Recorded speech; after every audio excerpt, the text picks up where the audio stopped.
Good morning, it's 7 o'clock. Welcome to Mornings with Ridge and Frost. With Sophy and Wilf, good morning from both of us. Big up-to-date to bring you on what's happening in Australia.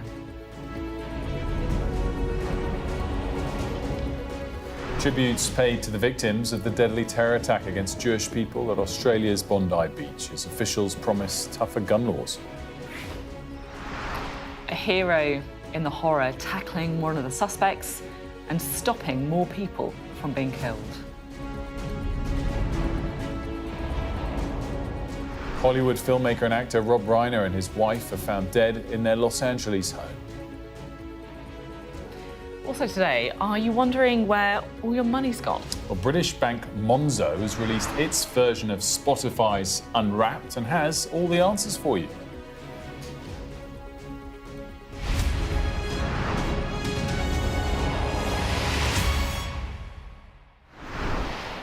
Hello, good morning.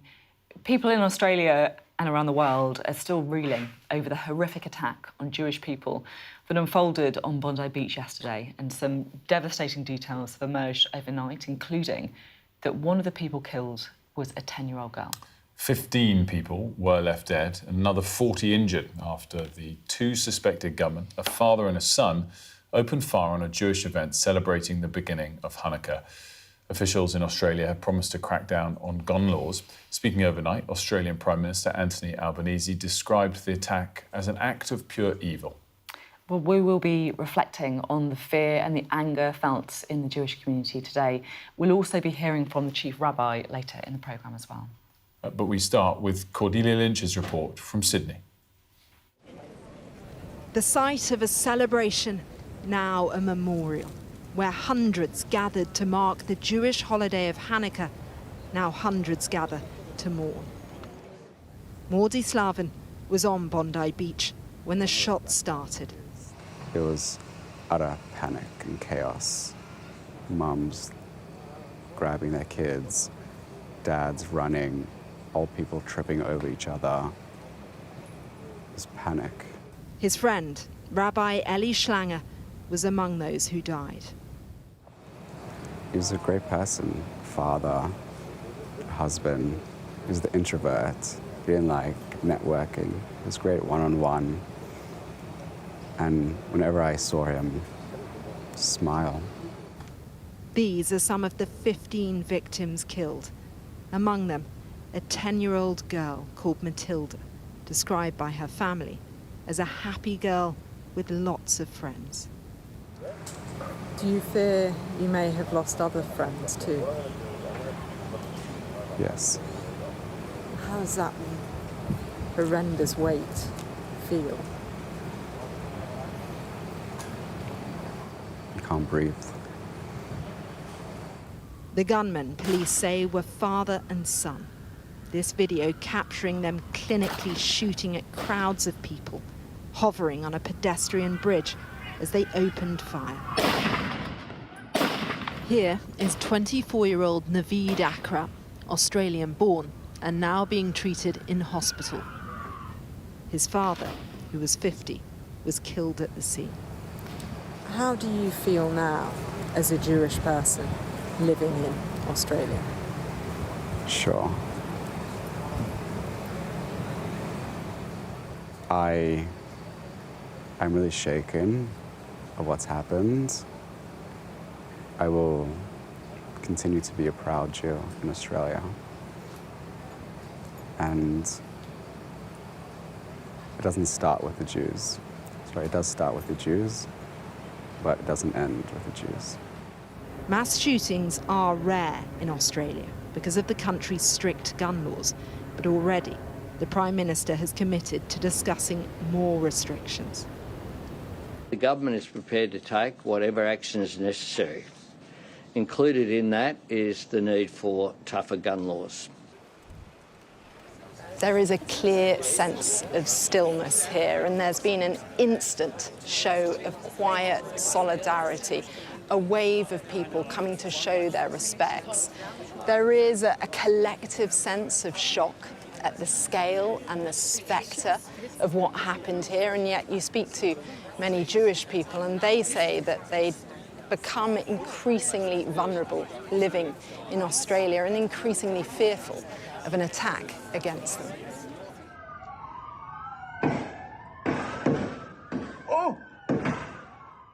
If it was not for this man, Ahmed Al-Ahmed, and his immense show of bravery, bringing down one of the attackers, many more lives would have been lost here.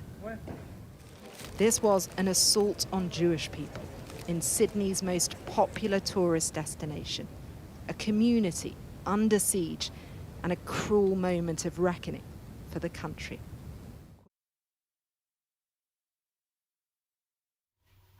Well, we can talk now to Cordelia. Cordelia, you're in Sydney for us. This nation must be completely reeling, as people around the world will be as well. What is the feeling? Well, it feels very still, very quiet here, and we've just seen throughout the afternoon this steady procession of people coming to lay flowers, some breaking out in song, some kneeling down in prayer, all deeply shocked by the scale, the gravity of this attack, which happened, which targeted a clear Jewish celebration where hundreds of families were gathered together. We've heard eyewitnesses describe a joyous scene, children and their parents celebrating together, and then suddenly those shots rung out. And you heard the harrowing accounts of people dashing to try and escape. I think, though, when you speak to the Jewish community here, they say, despite the size of this attack, it wasn't without precedent. It isn't in isolation. They have had this increasing feeling of being exposed, of being vulnerable, and frankly, many of being unprotected. I've heard a lot of criticism of the Australian government, particularly the Prime Minister, Anthony Albanese as well. People saying they haven't done enough to heed the warnings, to respond to the attacks that preceded this. We've seen Jewish synagogues, community centres targeted before this, but nothing quite on this scale. We've heard as well today from the Israeli Prime Minister Benjamin Netanyahu also hitting out at the Australian leadership, not doing enough to protect the Jewish community. But politics aside, and they are talking about restricting gun laws because the older of the gunman was said to have amassed 6 weapons himself. I think this is also a time currently for reflection. These are clearly people who were there yesterday when this took place, who have come back to pay their respects, to come together. But I think in the days to come we will hear a lot more about how they heal and how they prevent something like this happening again. Cordelia, two quick follow-ups. One being, have we heard from the Australian Prime Minister address that topic that you brought up, that he's got criticism for from the likes of Netanyahu and others about, in Netanyahu's word, letting the disease of anti-Semitism spread across his country? Has he addressed that?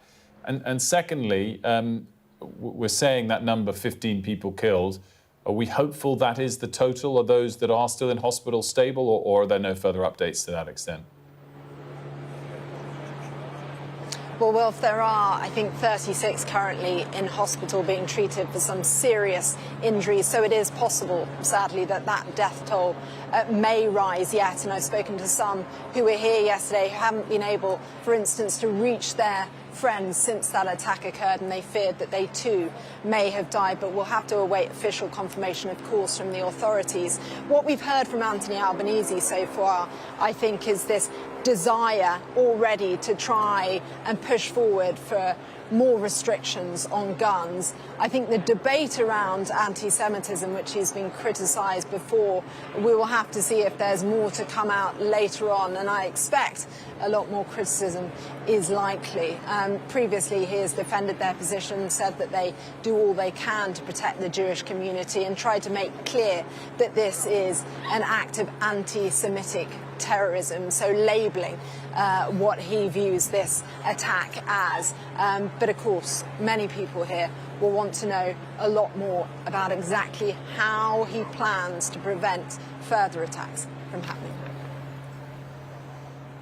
Thank you very much indeed, Cordelia Lynch, reporting for us there. I mean, it is an absolutely appalling attack. And I think what Cordelia was saying there about the fact that Jewish people simply don't feel safe, they don't feel like this is an isolated case, perhaps also true for the Jewish community in the United Kingdom as well. We did have this one incredible slant to the story as well, didn't we, with the hero, right? The guy who stepped in. And when that video started going around yesterday, you almost couldn't believe it because of the scale of bravery shown. So Ahmed Al-Ahmed, who's 43, saved many, many lives. That's according to officials. For what was, just heroism defined, personified. He was shot twice in the aftermath. He's okay. His cousin referenced that the wounds were to his shoulder and his hand. It's unclear if he was shot by police by accident or by the other gunman, but he wrestled without any weapon himself. Extraordinary. One of the two gunmen to the ground and pulled the gun off him. Unbelievable. Absolutely extraordinary. I can see the video there now. I mean, honestly, it feels unreal when you see this. This is a normal person as well. This is someone who was, I think, a fruit and veg stall owner. He not necessarily someone who has the military training or anything that you'd expect, but that in that moment decided to step in and undoubtedly save lives. Yeah, amazing footage and one positive part of a tragic story. More on it to come throughout the morning, including from a guest from Australia and the chief rabbi here joining us at 9:15 to discuss it as well. Now, the actor and director Rob Reiner and his wife have both been found dead at their Los Angeles home, apparently from stab wounds. US authorities had previously confirmed a 78-year-old man and a 68-year-old woman were found dead inside the property. Rob Reiner starred in The Wolf of Wall Street and directed films including When Harry Met Sally and Stand By Me. Joining us from Los Angeles is Martha Kellner. Martha, great to have you join us on this. And this is a tragic story, no doubt about it. It's also a confusing one, and the details emerging over the course of just the last few hours. Yeah, completely tragic and very confusing, Wilf. Police standing guard here at the entrance to the lane where the acclaimed Hollywood film director Rob Reiner lived with his wife Michelle. You may not be able to make it out, but just beyond this car, 100 or so yards down the lane is a big white forensic trailer which investigation teams, police investigators are using as they go in and out of the house, which is now a horrific crime scene because it's inside that home that Rob Reiner and his wife Michelle were found dead early this afternoon with apparent stab wounds. The Los Angeles Police Department launching a murder investigation. And even if you don't know Rob Reiner by name, even if you don't recognise his face, you almost certainly know his work because he is the director behind some of the most iconic hits of the last several decades. Films like Stand By Me, The Princess Bride and When Harry Met Sally. And it was while filming When Harry Met Sally that he met the woman who would go on to be his wife, Michelle, and it was the early stages of their love affair which actually persuaded him to change the ending of that film to ensure that the two main characters played by Billy Crystal and Meg Ryan ended up together. So a really loved figure in Hollywood, Rob Reiner was, and that's reflected in the level of tributes to him today. The former President Barack Obama saying he is heartbroken. He said Rob's achievements in film and television gave us some of our most cherished stories on screen. The actor Ben Stiller saying, what a huge loss. Rob Reiner was one of my favourite directors. But as you say, a lot of confusion, sadness surrounding their death and speculation too. The police asked directly in a press conference today whether any family members of the Reiners were being interviewed in connection with their death. Here is what the Deputy Police Chief, Alan Hamilton, had to say to that question.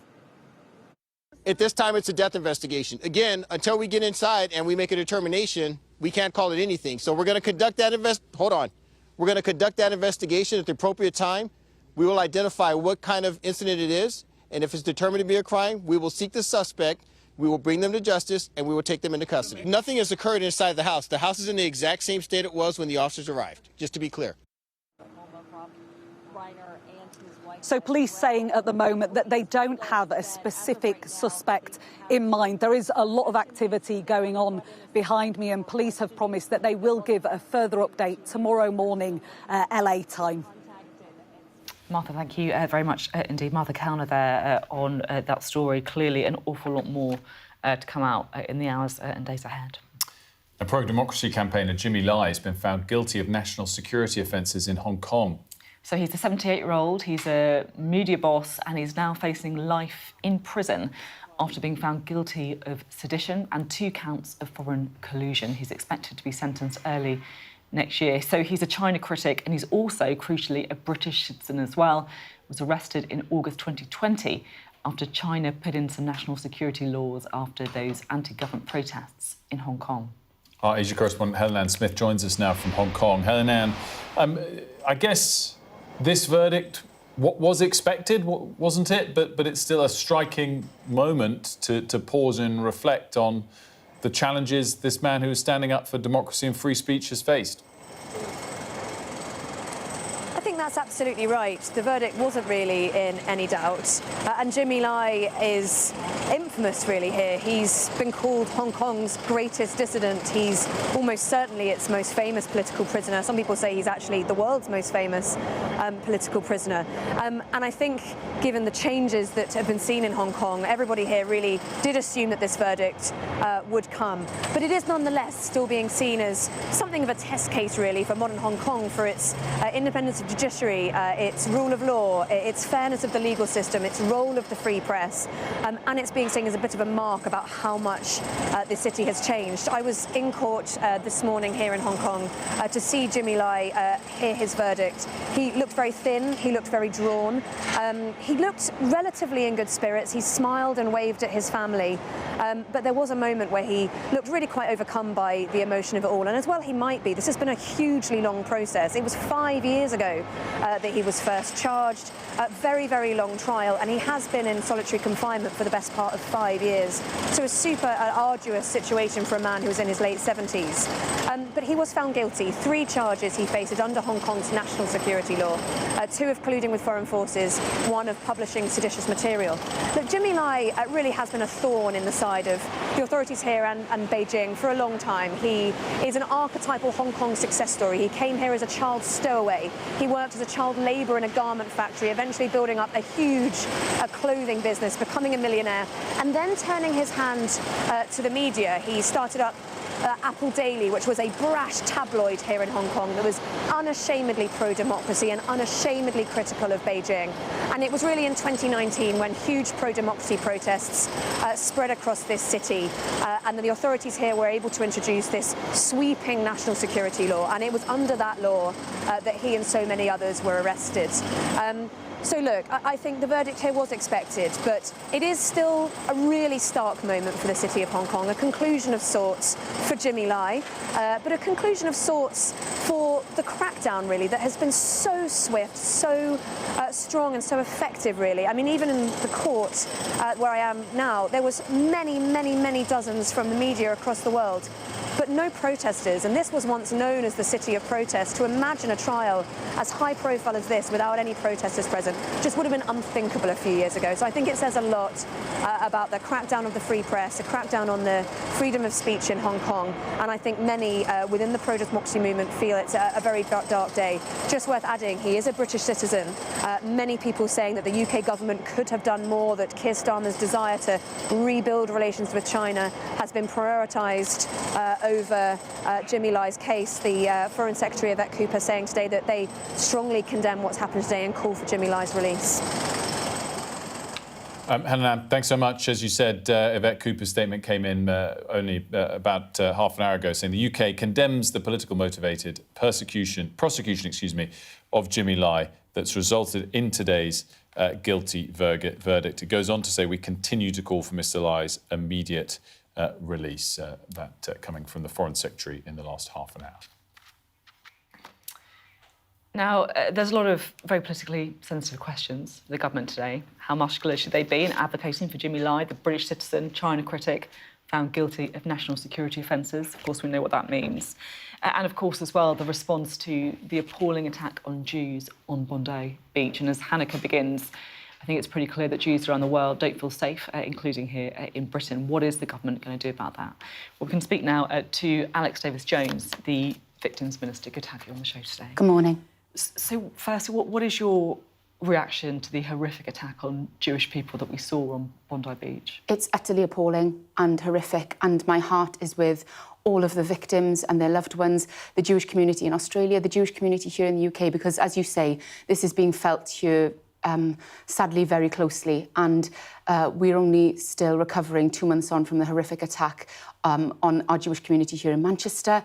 And it is totally unacceptable that the world's oldest hatred is sadly still permeating around the world and is being felt around the world, and we need to do more to stop it. So I guess the question is on that, just very carefully at first, is security being upped for Jewish people at this time? Yes. What's happening? Yes, it is. So the Prime Minister has spoken very closely with the Community Security Trust, who are the organisation who supports the Jewish community here in our country, to ensure that any Hanukkah events that are taking place over the next 7 nights will be secure, so that people in our country can celebrate this festival, which is meant about joy, love, resilience, light, so that they can celebrate with their loved ones and feel secure in doing so. It's a sad indictment that is the situation, Sophie, that is where we are. But yes, security is being stepped up, and the Jewish community have all of our support, and we stand with them. I think that's the thing, isn't it? You say that it's a sad indictment that this is necessary, and I think most people would agree with that. We can kind of increase the security, we can talk about gun laws, but actually we need to talk about the motive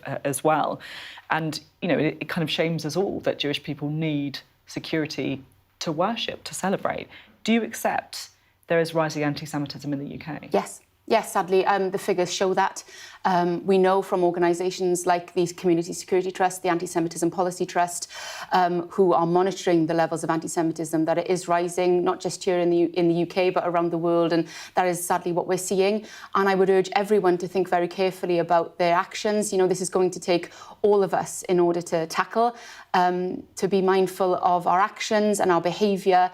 But I would just urge people to think about their neighbours, think about the Jewish community and how they need our love, support more than ever right now. I guess, the question as well is, does the government need to do more? Do you need to take a tougher line? Because, chants like from the river to the sea, Palestine will be free, globalise the Intifada, you hear this stuff. If you go to certain music concerts, if you go to certain protests, you will hear that. And I want to be very, very clear that chants like that, any chants that are designed to intimidate, call for violence, call for the murder of Jews, are totally unacceptable. And the government has introduced new legislation in order to protect religious places of worship, because anyone who is seeking to protest outside of those venues needs to be very mindful of what they're doing. And I will defend the right to protest. The government will. It is a fundamental right of democracy. And there is a lot of people who are feeling very, very hurt about the actions of certain governments around the world right now, and they have a fundamental right to protest. What they do not have is a right to intimidate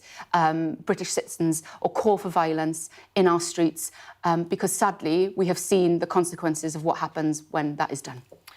You mentioned the attack in Manchester that we saw in the UK, and I just want to read the words of the British-born rabbi who was murdered in Australia. And this was directed to the Australian Prime Minister, but I think some would argue that it could also be applied here. He said to Albanese, "I say this with urgency, stop fueling terrorism by legitimising those who spread hate.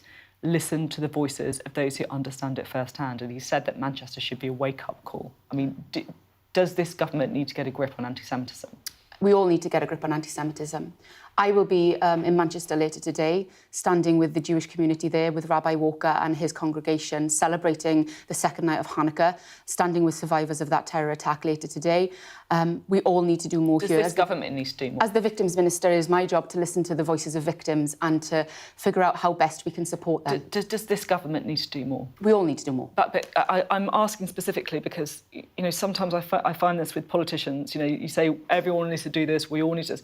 Does this government need to do more to tackle anti-Semitism? Yes, and we are. We are going further, whether that's with legislation, whether that's with financial support for the Jewish community, whether that's with introducing, as I've said, new offences of protesting outside religious places of worship to protect those who are just seeking to celebrate their faith. There is more that we can all do, and we are going further. I just want to talk as well about the case of Jimmy Lai.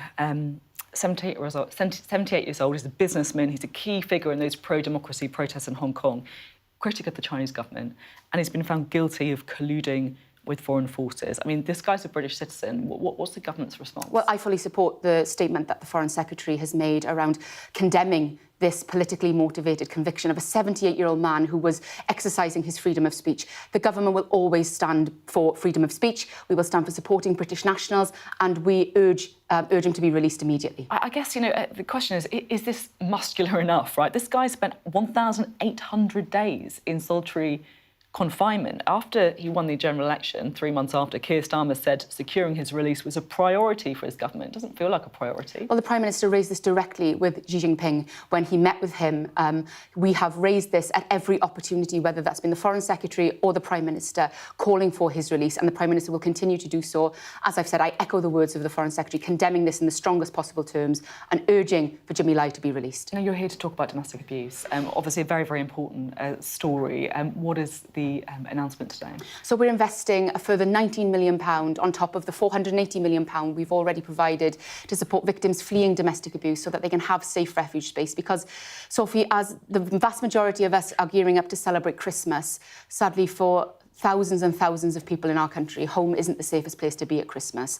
And 1 in 10 people are made homeless because of domestic abuse, and they need our support to rebuild and recover their lives. And this government is backing up the rhetoric with financial support as well as new legislation in order to meet that ambitious target of halving violence against women and girls. One of the things I find kind of depressing about these stories is that if domestic abuse happens, it's the victim, the mum, and the kids who have to leave their home. Yeah. So the kids have to, pick up all their toys, all of their life. all their toys, or not even get a chance to do that. They have to travel to school. They're away from their friends and community. And this shouldn't funding, it be the guy who did it who has to leave? Yes, and in some cases that is exactly right. In some cases it wouldn't be safe to do that, and which is why we're funding this new money. But this new money will also go towards ensuring that those women and children, or whoever the victim is of domestic abuse, are able to stay in their own home. So this money will also go to fund security measures so that they are able to stay in their home and feel safe in that place.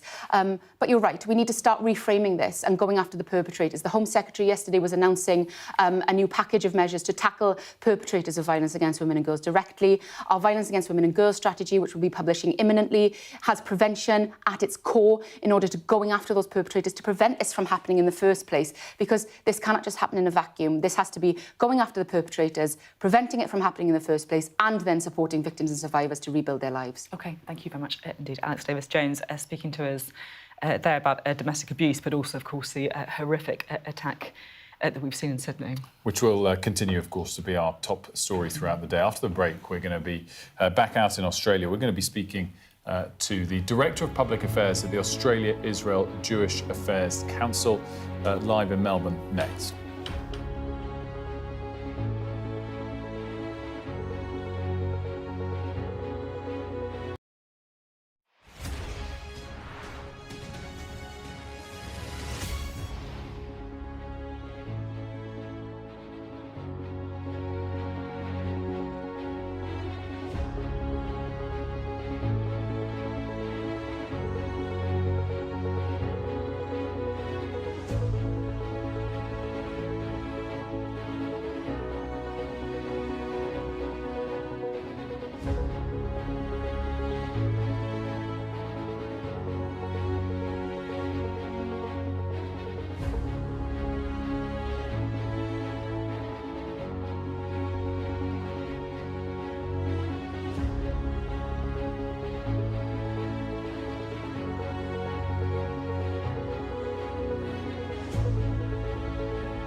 The best thing about being a Sky News journalist?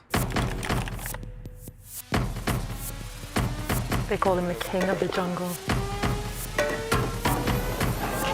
Being a Sky News journalist. Yusra Al-Baghir has this report. And this is what's left of it. As a woman of colour, how did the Harris campaign speak to you? People risk their lives to speak to us for this report. Mr. Zuma, Sky News. We're trying to see as much as we can. The best thing about being a Sky News journalist? I'll take you behind the scenes here for Election Night Live. They have gone up and up. Being a Sky News journalist. At Commonwealth, Sky News, is anyone going to talk to us? Mortgage rates did go up very sharply during your time in office. Here it is. First off, just the scale of what we're looking at. Our data shows it's been happening. Question is why it hasn't been stopped. Communities are gathering at Bondi in Sydney this morning as 40 people remain injured following a shooting at a Jewish celebration. Of course, it follows the headline news that 15 people were killed by two gunmen, a father and son. Well, we can speak now to Jamie Hyams, who is the Director of Public Affairs at the Australia, Israel and Jewish Affairs Council. Thanks for being with us. Firstly, we just want to say we're so sorry about the attack that happened on the Jewish community. Absolutely appalling. What is the reaction today? Well, obviously the community is completely devastated. The Jewish community in Australia is very tight. It's mostly concentrated in Melbourne and Sydney, and there's a lot of crossover. So everyone, if they don't know someone who is directly impacted, they know someone who, if they don't know someone who was actually wounded or shot, they know someone who knows someone who was. So the community is devastated. It's also a watermark event for the Australian Jewish community. There has been a spate of terrorism over the past 2 years, but this is a whole new level, and it calls into question how our community can feel safe in Australia now once this has happened and with the potential for it to keep on happening. So it's a very concerning and very heartbreaking time for our Jewish community here. Do you think, I'm just sort of following up on what you said there, are you kind of suggesting, do you think there were warning signs that something like this could happen over the last few years, or is that a stretch given just how utterly shocking it all has been? No, I don't think that's a stretch at all, to tell you the truth. Our Jewish community has been warning our government leaders for quite some time that unless stronger action was taken to deal with this upsurge in anti-Semitism that we've seen here since October 7, 2023, there could well be blood on the streets. And now that's exactly what we've seen.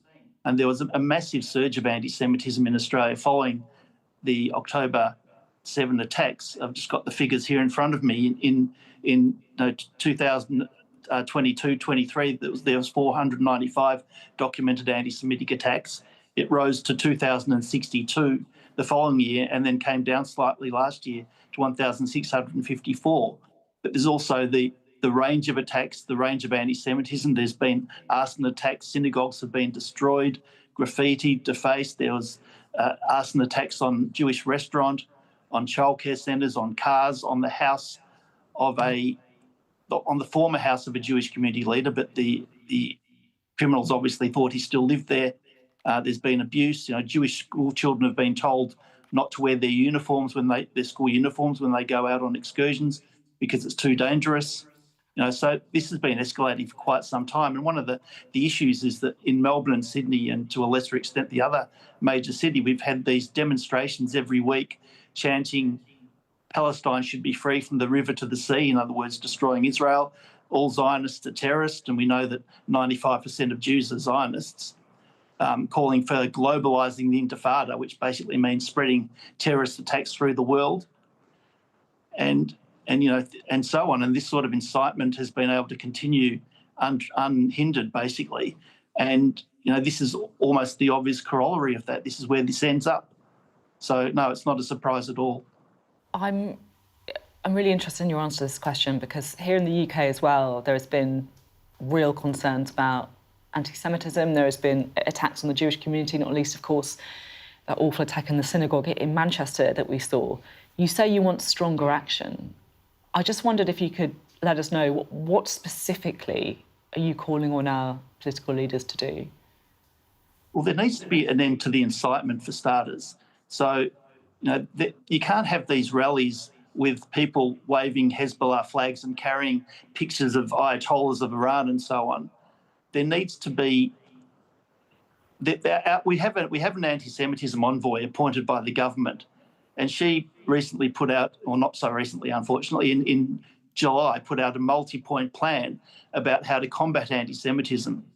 And the government has basically sat on it, not done anything with it at all. The only thing we heard was that the Minister for Education said that before we do anything, they want to wait and see what the Islamophobia envoy has to say. And the Islamophobia envoy's report came out a couple of months ago now, and we've still seen nothing. So there's multiple strands to that strategy. There's cracking down on extremism, on incitement. We have Muslim community publications that just have this extreme incitement against Israel all the time, and Jews are marginalised. There's also education. There's anti-Semitism and anti-Israel incitement going on all through our universities and even our schools, which needs to be cracked down on. So there's this multi-phase process that's needed to make sure that the community comes out against anti-Semitism, make sure that they know it's completely unacceptable, and we need that stronger enforcement against that sort of incitement. Sophie and I were just talking in the break about how much we love Australians, and I think you guys are such a fighting people always, as we often find out in sporting clashes to our loss. I think the Jewish people are incredibly resilient people as well. This is such an awful tragedy for the Australian Jewish community to face, and many would struggle to know how to bounce back and fight back. But are you confident that your community will in the days and weeks ahead? Yeah, look, I think we will, but I think there's a lot of fear out there. For the first time, Australia's always been regarded as a fantastic place to be Jewish. There's always been a bit of anti-Semitism. Even before October 7, our Jewish schools and our synagogues had guards outside, which you don't see, obviously, in your normal state schools or churches. But generally, it was regarded as a great place to be. But since October 7, people are getting more frightened. They're starting to wonder if there actually is a future for the Australian Jewish community here. Some people are talking about moving to Israel where it's safer. I was in Israel a couple of years ago with some state MPs, and one of them who's Jewish was saying that even in the middle of a war zone, as a Jewish person, he felt safer in Israel than he did in Australia. So there is that concern. But that said, I think, as you say, the Jewish community is resilient. The Australians are a resilient people, as you say. And I think we will continue to observe our communal life, and hopefully with stronger government action will be prompted by this stronger action from the authorities. They won't look away when anti-Semitism is happening. We won't have it accepted that people can incite against Jews, which has been going on since October 9, 2023. And hopefully, with that support, our community once again feels safe to exercise its rights as Australian citizens, to celebrate itself in what has been up to now basically a great multicultural country. Jamie, thank you so much for joining us, and again, we're so sorry for the tragedy that you've endured over the last 24 hours. Thanks very much. I appreciate that.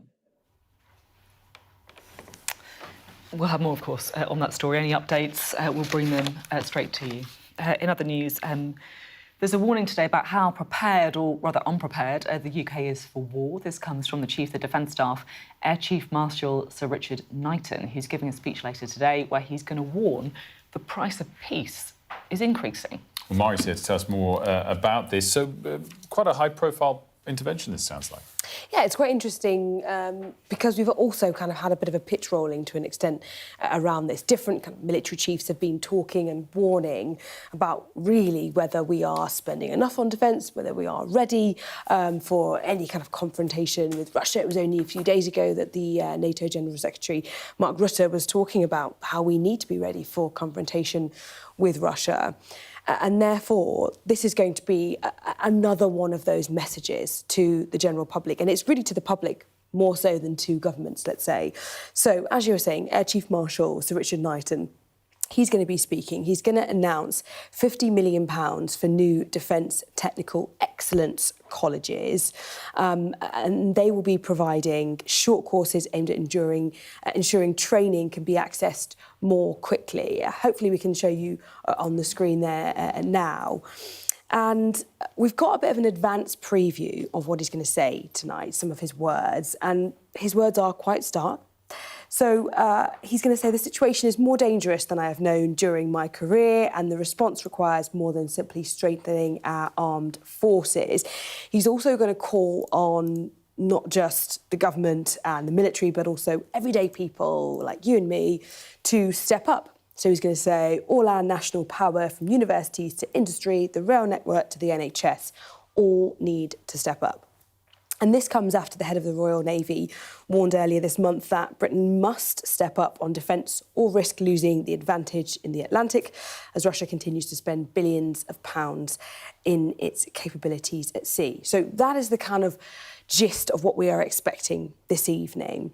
And as we were saying, this is all about trying to make defence and resilience more of a higher priority among the general public. This is what this message is all about. Now, the PM is going to be in Berlin tonight. Obviously, we know that, meeting with Friedrich Merz, but also Emmanuel Macron and Zelensky. And they're going to be discussing an update on those peace negotiations in Ukraine. And also, the PM has already pledged to spend 2.5% of GDP by 2027 on defence, and he wants to get to 3% by the next Parliament. So all these things are happening simultaneously, but also all feeding into one another to try and show that the UK is, but perhaps needs to be, more ready than we are at the moment. And that is the message, what we're hearing tonight. OK, thanks very much, Mari, explaining that story to us. A little bit of breaking news to bring you this morning, because Sir Cliff Richard has revealed he's been treated for prostate cancer. The 85-year-old has been treated over the past year and said he only discovered the cancer after going for a medical checkup before an overseas tour. Here is him talking a bit about it. We all deserve to have the same ability to have a test and then start the treatments really early. It seems to me I've only been in 1 year now, I've been in touch with cancer. But in point of fact, every time I've talked with anybody, this has come up. And so I think our government must listen to us. We need to absolutely, I'm convinced, get there, get tested, get checked. I think we as men have got to start saying, we've got to be seen as human beings who may die of this thing. Sir Cliff Richard making yet another important high-profile intervention, speaking to our dear friend Dermot Murnaghan, who, of course, has made his own intervention in this space. Another important message. And the fact that he only found out as he was about to do an overseas tour, I think, says it all, really. You know, no matter how you're feeling, your symptoms, just get as checked as you possibly can. Now, Spotify Unwrapped unfolded, a few weeks ago? And we all everyone was sharing their songs of the year. Well, Monzo, the British bank, who has 14 million customers here, does their version of that, of your year's spending, and we'll be talking to them about the trends that come out of it for Britain's spendings in this past year.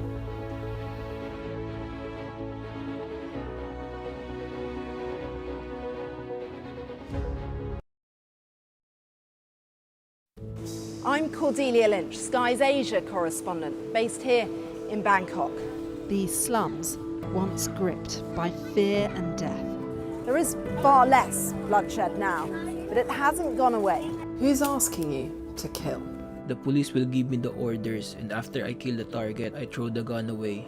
We try our best to uncover and unpick a fast-changing and deeply complex region. These large waterways provided an excellent source of body disposal. This is the Buriganga River, where victims who'd allegedly been shot dead were dumped. Sheikh Hasina, how confident are you that she will stand trial? She will stand trial, there's no doubt about that. We're going to take you to the very heart of a criminal network, going undercover inside Southeast Asia's scam centres for the very first time. have any problems with police. It's okay. Just seen Imran Khan leave, and as we understand it, he's just been shot in the leg. They have decided that the only way they'll allow elections is if I'm inside jail or killed. Sky News get the full story first. Chinese vessels start encircling the boat we're on, blocking its path. The Chinese are now deploying water cannons, firing it directly towards our boat. We've discovered doctors across Delhi dishing out pills like this, claiming they will provide a lifelong cure for homosexuality. Rohingya people fleeing an escalating civil war. The situation here in Cox's is desperate. An already insecure place does feel a lot more precarious. I'll tell you on another day on the podcast what that was all about. Welcome to the world. Come along for the journey, it'll be fun. Russia knows our weaknesses, but do you? This is the war game. There were a number of armed security. We want to discover, to find out what's really going on. Everything you need to know about British politics in about 20 minutes. I actually don't like political drama. So, where next? Available wherever you get your podcasts. What's the best thing about being a Sky News presenter?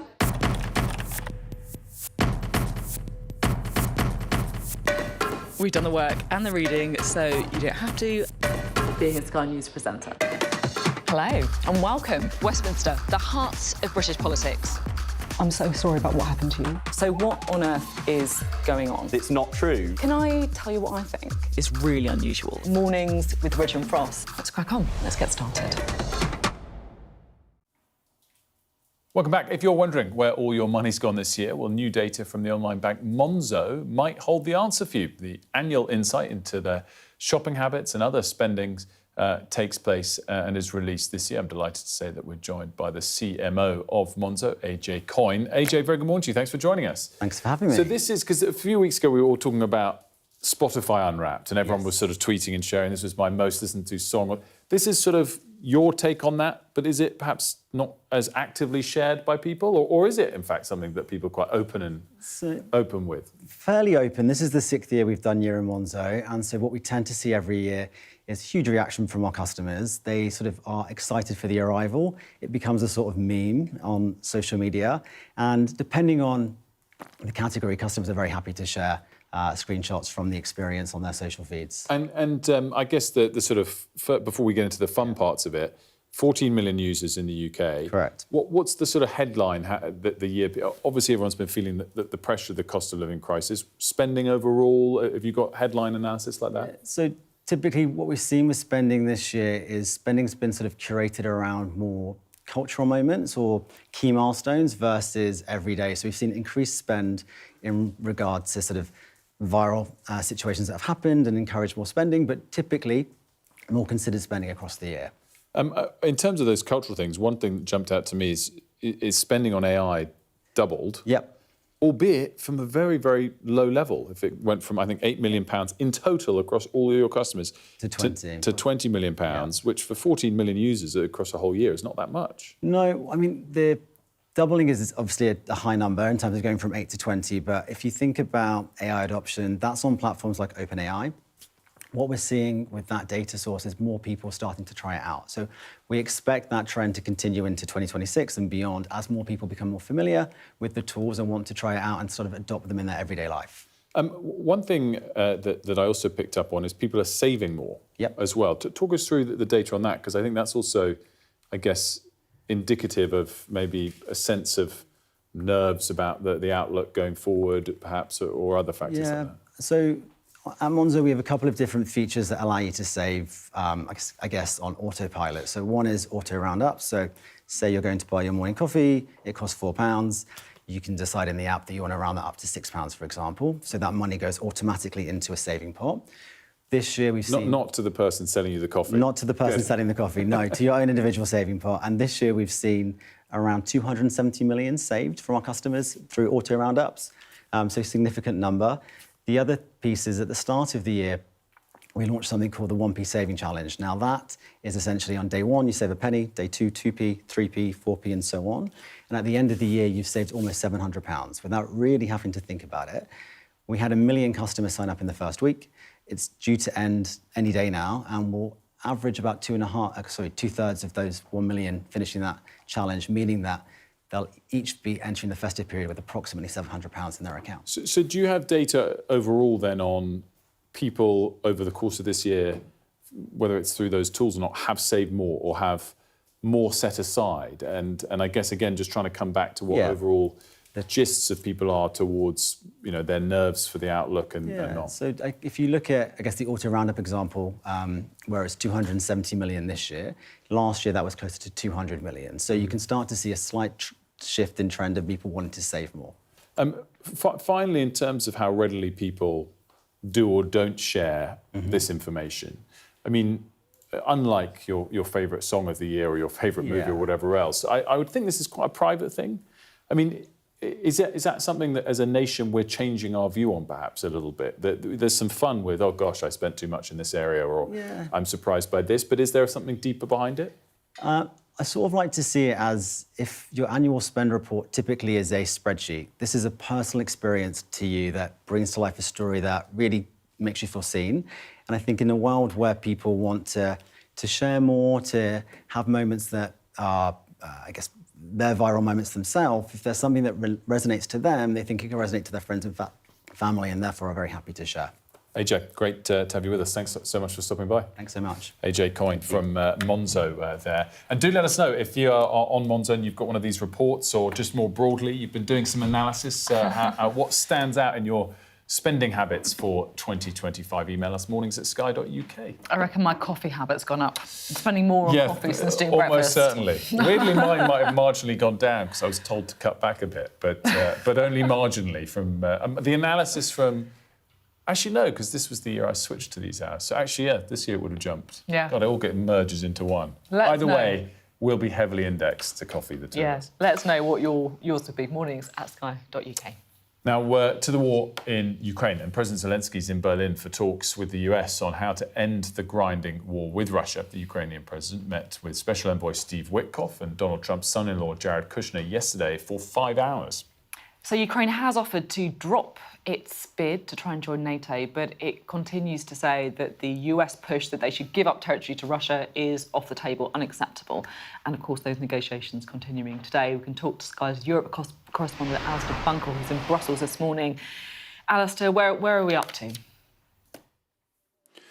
Well, I mean, I feel like we're entering quite a crucial week. I mean, that's not to say that there's going to be a breakthrough. I don't think anybody would gamble their money on that just at the moment. But you've got these talks that happened yesterday in Berlin between, as you say, Zelensky, Kushner and Witkoff. They continue today. Then this evening, a number of major European leaders will be in Berlin to join them, including Keir Starmer, Emmanuel Macron, Mark Rutte, the Secretary General of NATO, will be there as well. So the aim is to try and sort of find some sort of consensus point, some sort of breakthrough.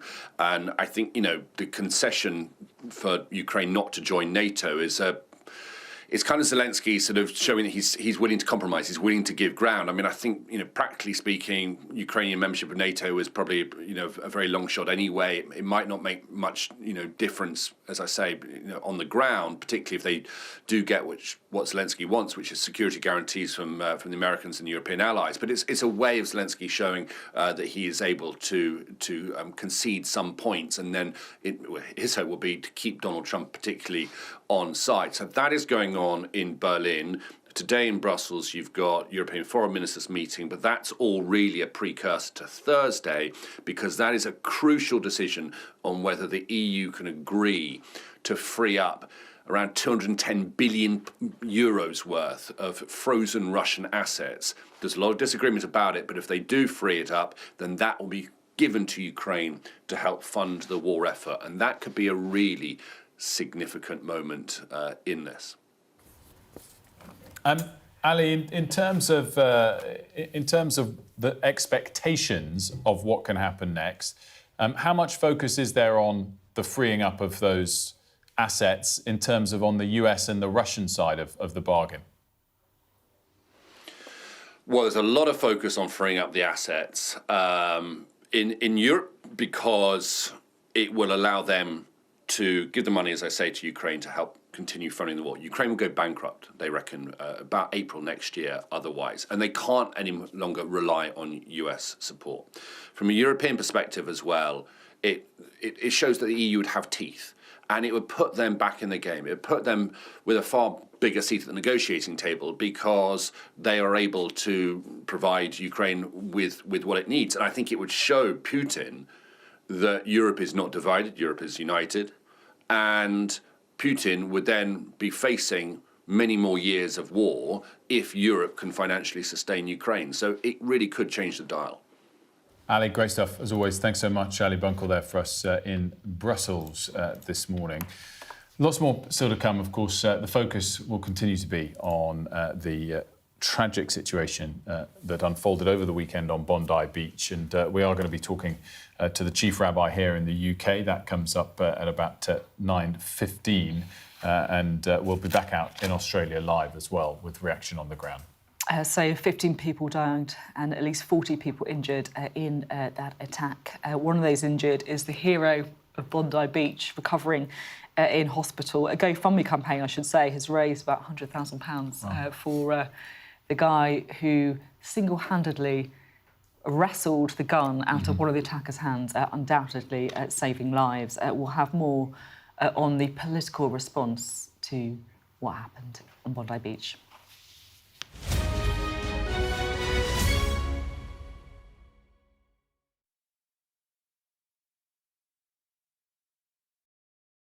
What's the best thing about being a Sky News journalist? Who's funnier? Being a Sky News journalist.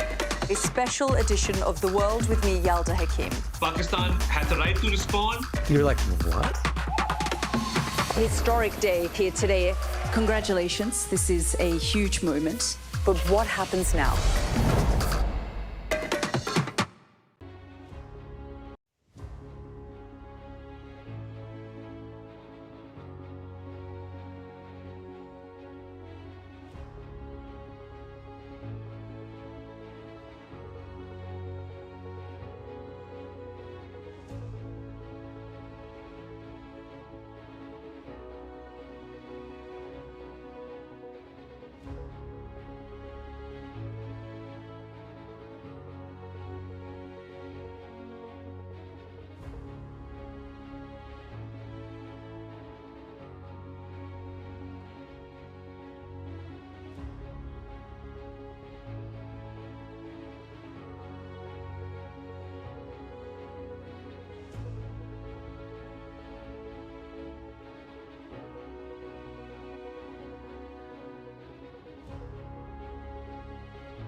Good morning. It is 8 o'clock and welcome to Mornings with Ridge and Frost. With Sophy and Wilf, a very good morning from me as well. Lots to get to.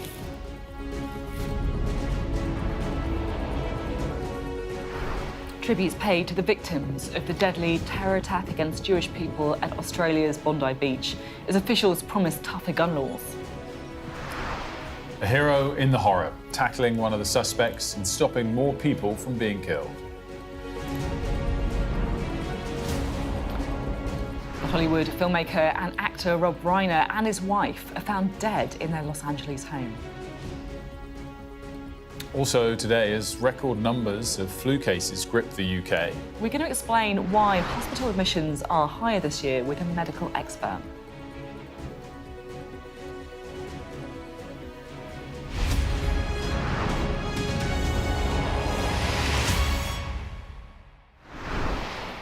Very good morning to you. People in Australia and all around the world are still reeling over the horrific attack on Jewish people that unfolded on Bondi Beach yesterday. Some devastating details have emerged overnight, including that one of those killed was a 10-year-old girl. So 15 people were killed, another 40 injured after the two suspected gunmen, a father and son, opened fire on a Jewish event celebrating the beginning of Hanukkah. Now, officials in Australia have promised to crack down on gun laws. Speaking overnight, the Australian Prime Minister, Anthony Albanese, described the attack as an act of pure evil. We'll be reflecting on the fear and anger felt in Jewish communities today, and we'll be hearing from the chief rabbi here in the UK later in the programme. Well, Cordelia Lynch is in Sydney. The site of a celebration, now a memorial, where hundreds gathered to mark the Jewish holiday of Hanukkah.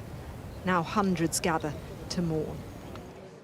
Mordy Slavin was on Bondi Beach when the shots started. It was utter panic and chaos. Mums grabbing their kids, dads running, old people tripping over each other. It was panic. His friend, Rabbi Eli Schlanger, was among those who died. He was a great person, father, husband. He was the introvert. He didn't like networking. He was great one-on-one. And whenever I saw him, smile. These are some of the 15 victims killed. Among them, a 10-year-old girl called Matilda, described by her family as a happy girl with lots of friends. Do you fear you may have lost other friends too? Yes. How does that horrendous weight feel? You can't breathe. The gunmen, police say, were father and son. This video capturing them clinically shooting at crowds of people, hovering on a pedestrian bridge as they opened fire. Here is 24-year-old Naveed Akram, Australian-born, and now being treated in hospital. His father, who was 50, was killed at the scene.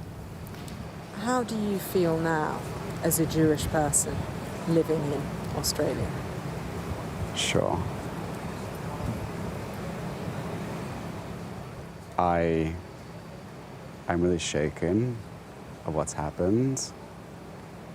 I will continue to be a proud Jew in Australia. And it doesn't start with the Jews. Sorry, it does start with the Jews, but it doesn't end with the Jews.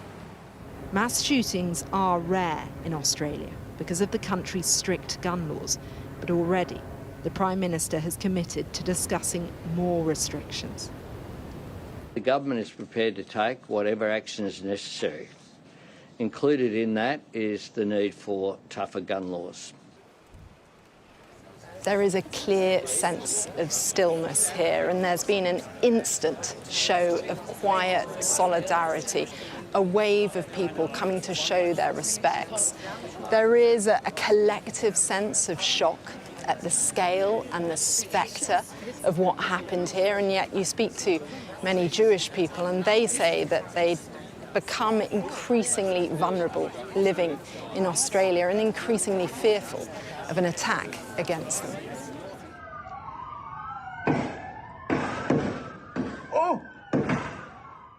if it was not for this man, Ahmed al-Ahmed, and his immense show of bravery, bringing down one of the attackers, many more lives would have been lost here.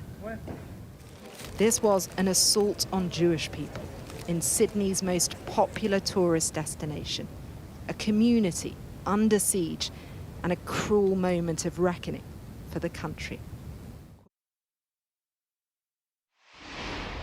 Well, Cordelia joins us live now from Sydney. Cordelia, what's the mood there like this morning our time, the evening there, your time? Good morning to you, Wilf. Well, I think it's one of sombre reflection. We've seen this steady procession of people coming here to lay flowers, to pay their respects, to mourn together and to remember some of the harrowing events that many here witnessed themselves. We've spoken to those who were on the ground. They talk of the dramatic shift when a celebration became a point of terror for so many.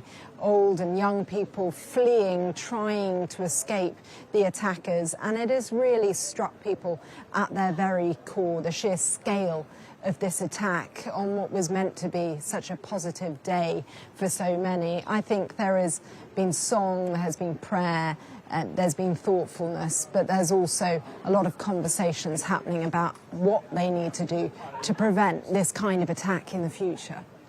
Yeah, you mentioned there what needs to be done to stop this kind of thing happening, and obviously we've seen the response on gun control, but I think many would say that actually there is another response on anti-Semitism that needs to happen.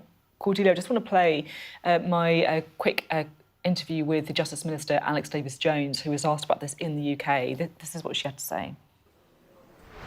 The Prime Minister has spoken very closely with the Community Security Trust, who are the organisation who supports the Jewish community here in our country, to ensure that any Hanukkah events that are taking place over the next 7 nights will be secure, so that people in our country can celebrate this festival, which is meant about joy, love, resilience, light, so that they can celebrate with their loved ones and feel secure in doing so. It's a sad indictment that is the situation, Sophie, that is where we are. But yes, security is being stepped up, and the Jewish community have all of our support, and we stand with them.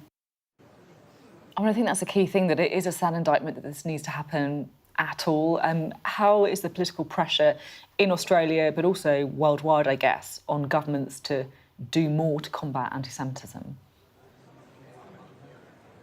Well, I think it's rising here in Sydney and across Australia. Calls for Anthony Albanese, the Prime Minister, to do more, and a lot of criticism about what he hasn't done leading up to this. This was not an attack in isolation. There is precedent. There has been a rising wave of anti-Semitism recorded in Australia. You see here in Sydney and in Melbourne, which are home to the largest communities of Jewish people, there have been attacks on synagogues and on businesses. And we've heard today from Benjamin Netanyahu, the Israeli Prime Minister, saying he believes the Australian leadership should have done more to protect the Jewish people. And I think that sentiment is one that we are certainly hearing more, and I think it's something that the Prime Minister will become under increasing political pressure for. Now, he's made clear there is a unanimous decision in Cabinet today to have tougher gun restrictions, but it's this feeling really about attitudes and safety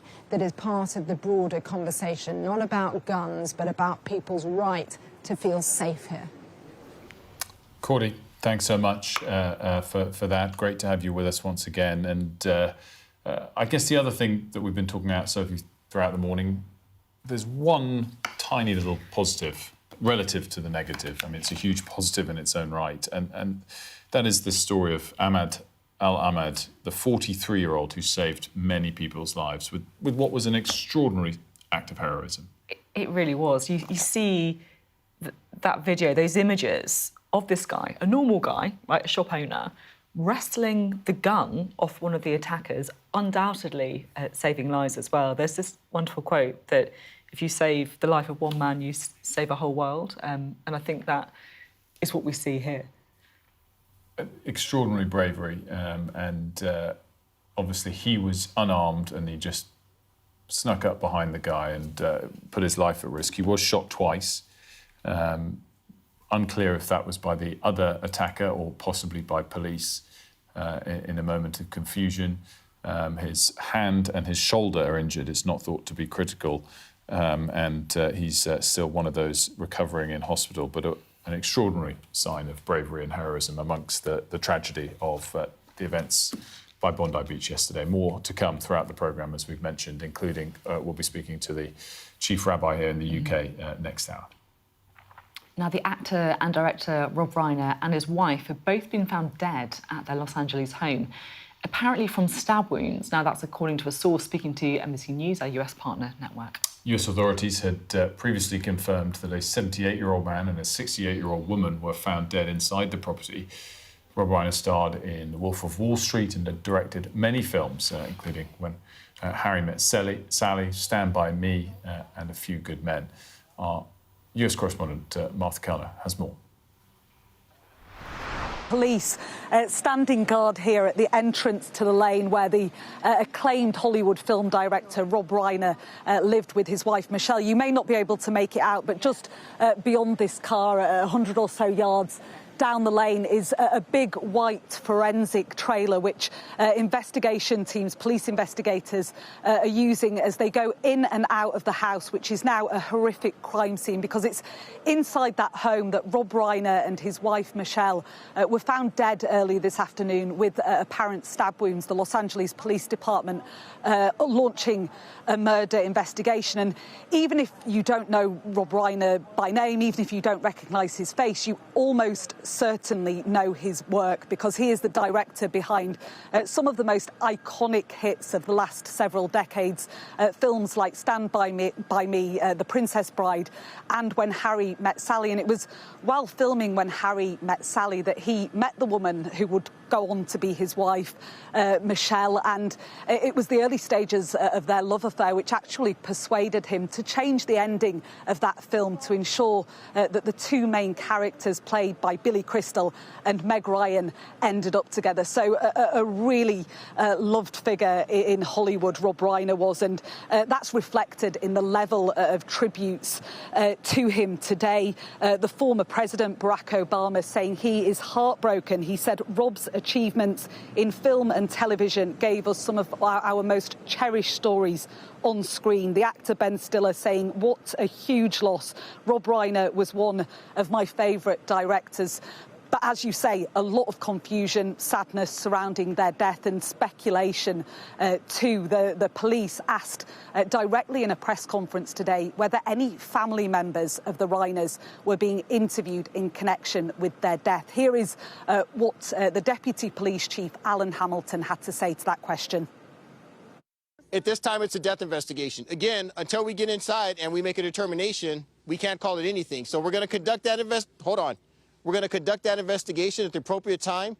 We will identify what kind of incident it is, and if it's determined to be a crime, we will seek the suspect, we will bring them to justice, and we will take them into custody. Nothing has occurred inside the house. The house is in the exact same state it was when the officers arrived, just to be clear. So police saying at the moment that they don't have a specific suspect in mind. There is a lot of activity going on behind me, and police have promised that they will give a further update tomorrow morning, LA time. Martha Kellner there for us in LA. Now, Sir Cliff Richard has revealed he's being treated for prostate cancer. The 85-year-old has been treated over the course of the past year, and he said he only discovered the cancer after going for a medical checkup ahead of an overseas tour. He was speaking about it in the last 24 hours.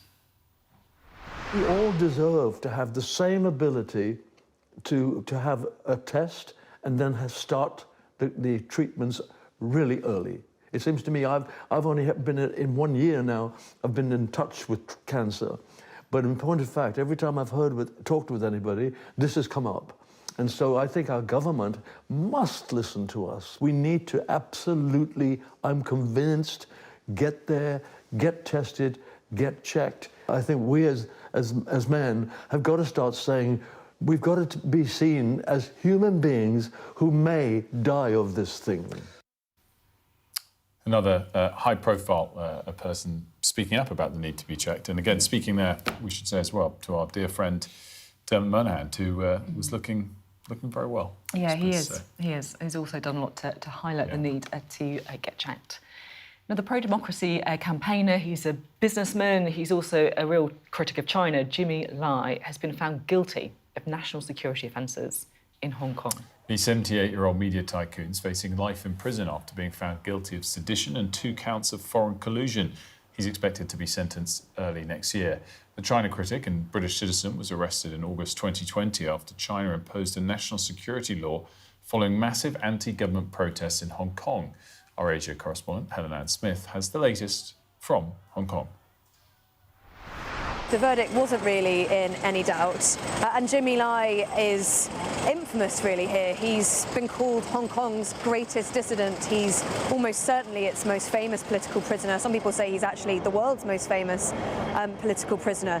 And I think given the changes that have been seen in Hong Kong, everybody here really did assume that this verdict would come. But it is nonetheless still being seen as something of a test case really for modern Hong Kong, for its independence of judiciary, its rule of law, its fairness of the legal system, its role of the free press, and it's being seen as a bit of a mark about how much the city has changed. I was in court this morning here in Hong Kong to see Jimmy Lai hear his verdict. He looked very thin, he looked very drawn, he looked relatively in good spirits. He smiled and waved at his family, but there was a moment where he looked really quite overcome by the emotion of it all, and as well he might be. This has been a hugely long process. It was 5 years ago that he was first charged, a very, very long trial, and he has been in solitary confinement for the best part of 5 years. So a super arduous situation for a man who was in his late 70s.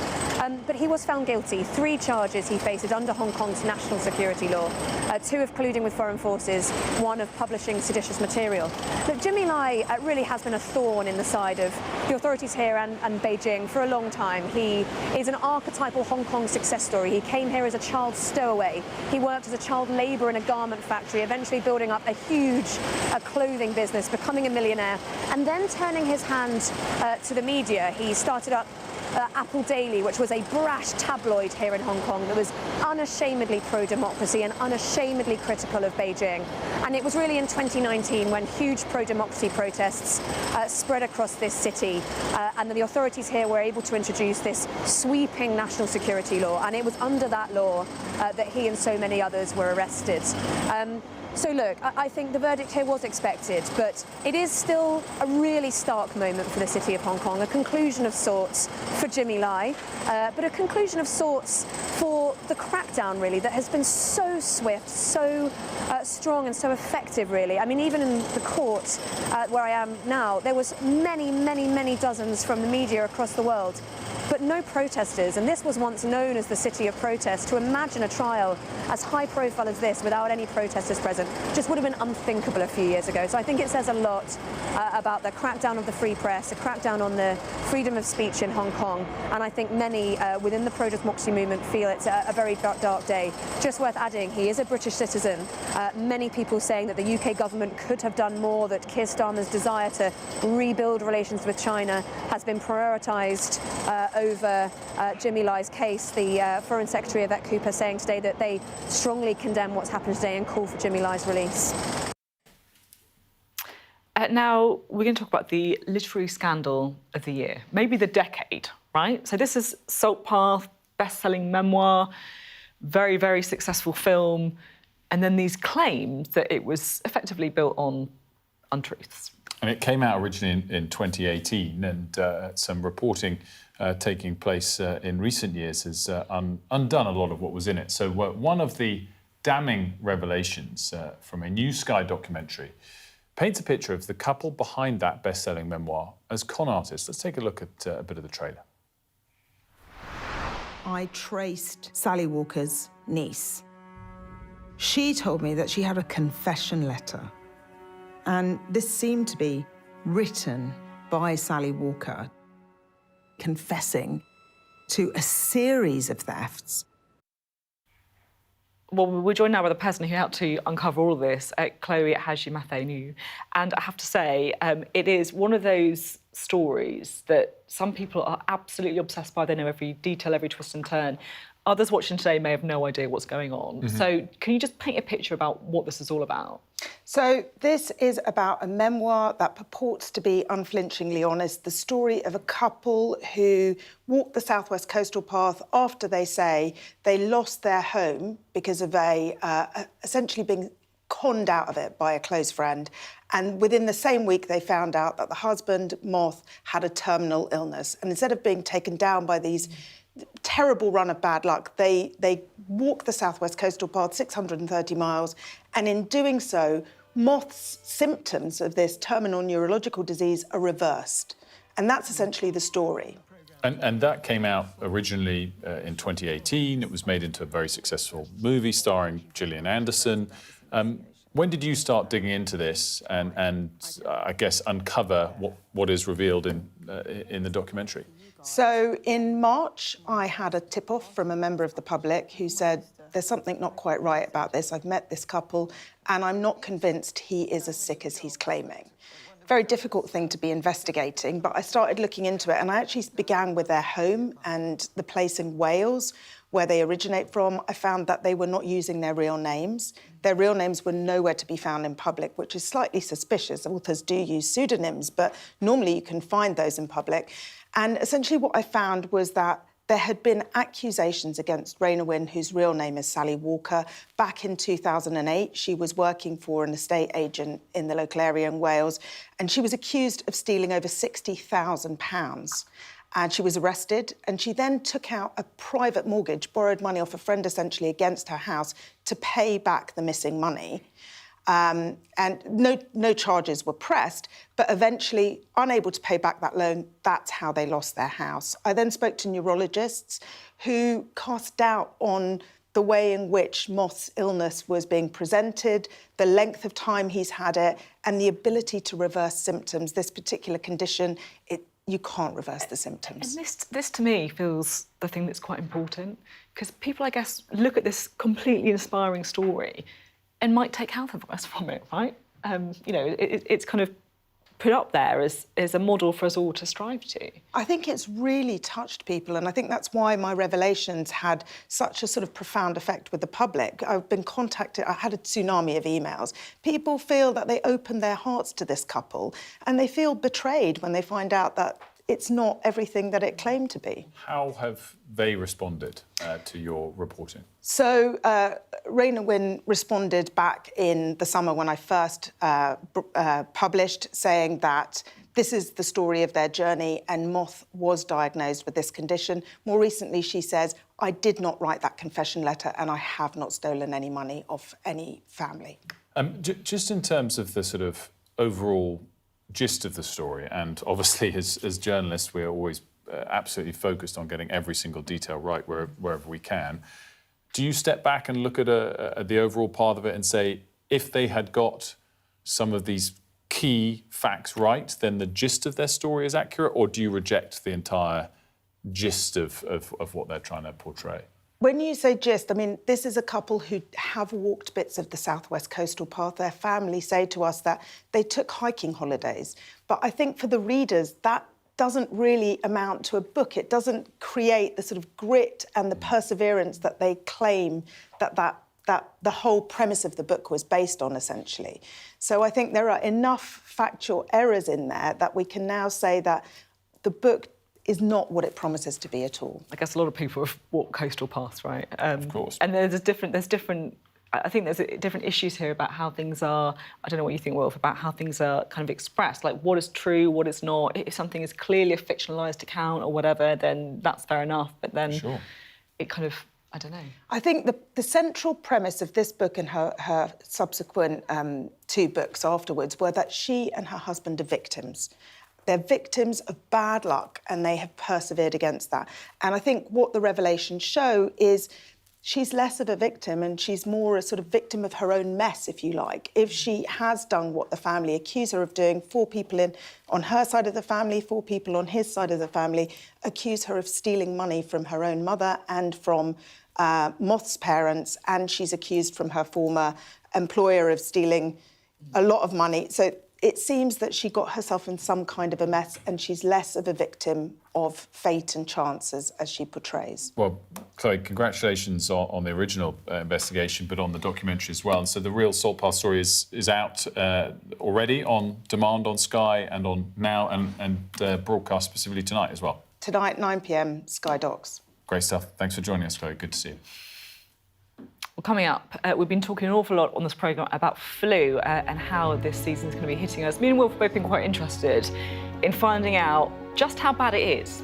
Is it bad? What do the numbers say? Is it worse than normal? We're going to be trying to find out with our next guest, Professor Christina Pagel from you might know her from the Independent Sage Committee, a few flashbacks from COVID there, but she's there talking about those figures on flu.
The best thing about being a Sky News journalist? They call him the king of the jungle.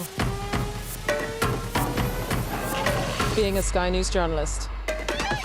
Yusra Al-Baghir has this report. And this is what's left of it. As a woman of colour, how did the Harris campaign speak to you?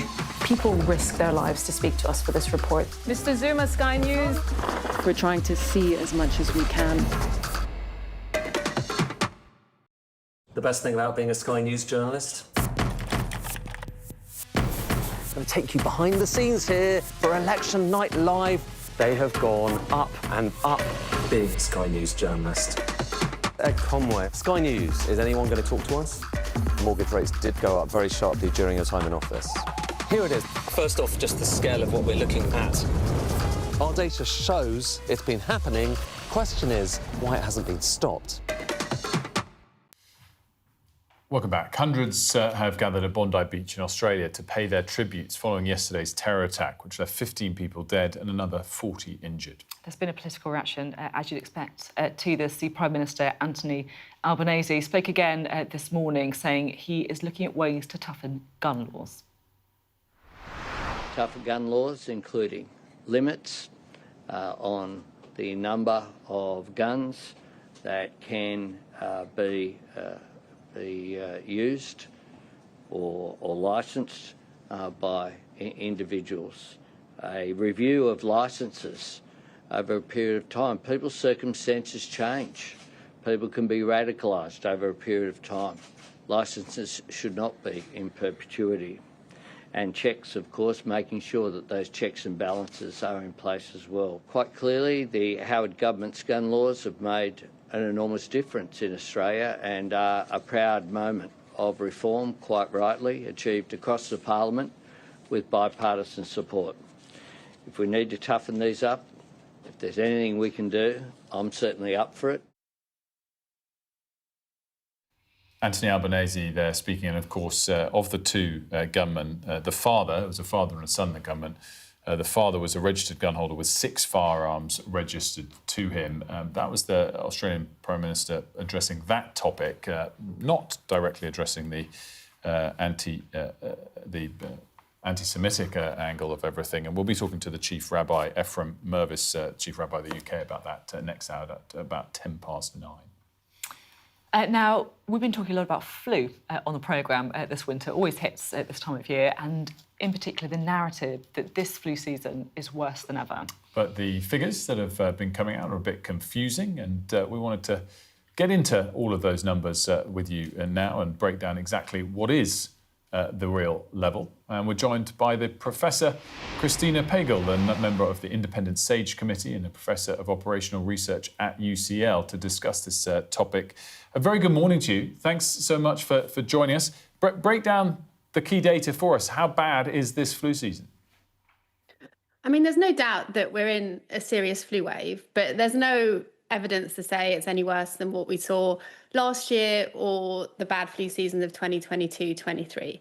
At the moment, it looks like it's a couple of weeks earlier, but that doesn't mean it's worse. It just means it's earlier. And so until it peaks, we really don't know exactly how bad it's going to be. But right now, it looks like the same as the last few years.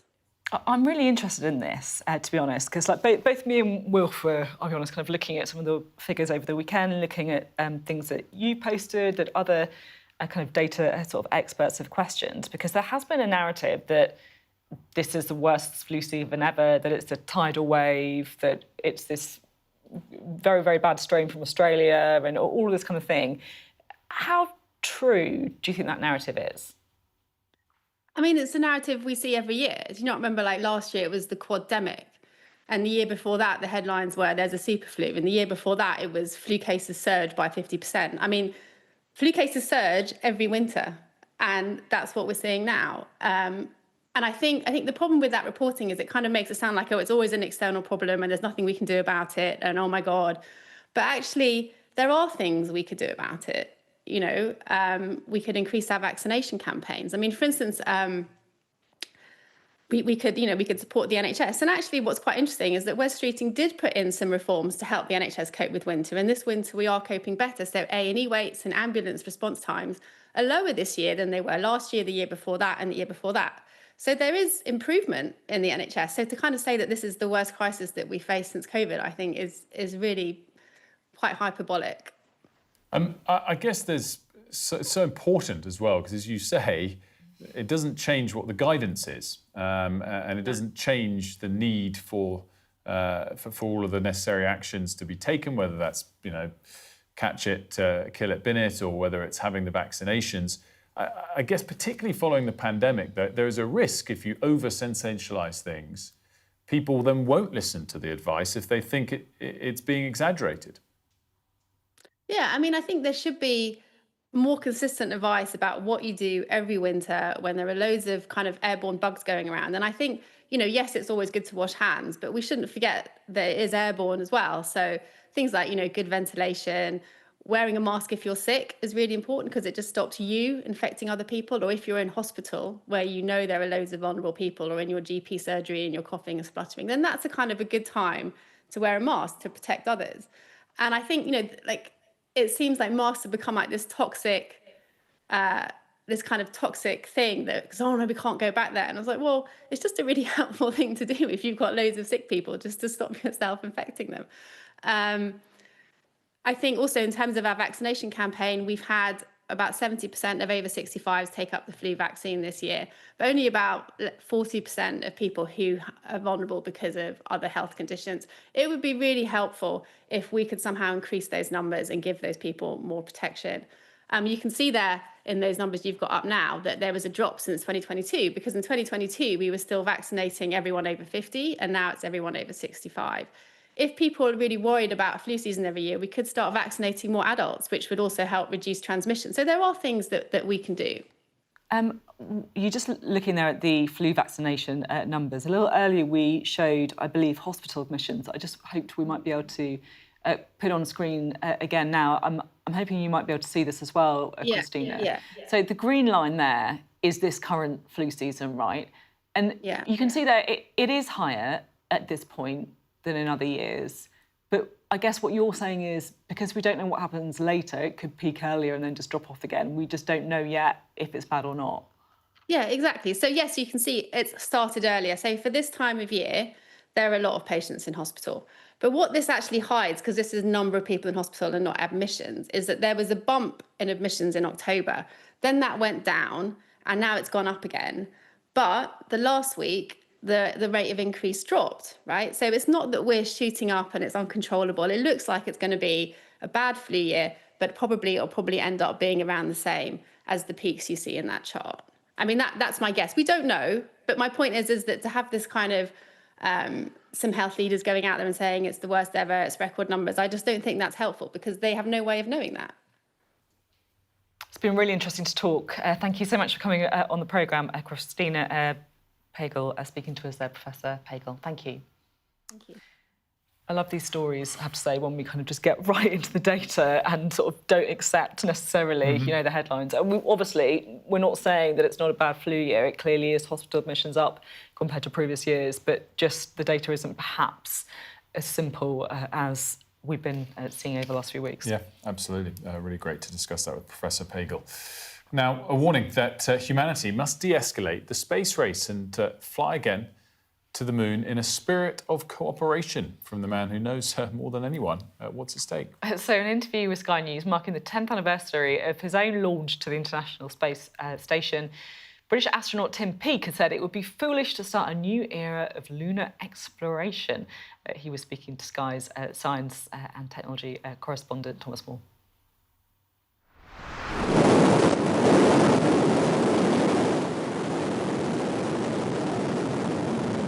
I remember standing underneath your rocket, the Soyuz rocket, which they've been using for so many years, so successfully, very reliable rocket, and thinking, goodness me, this is a small rocket to be going into space.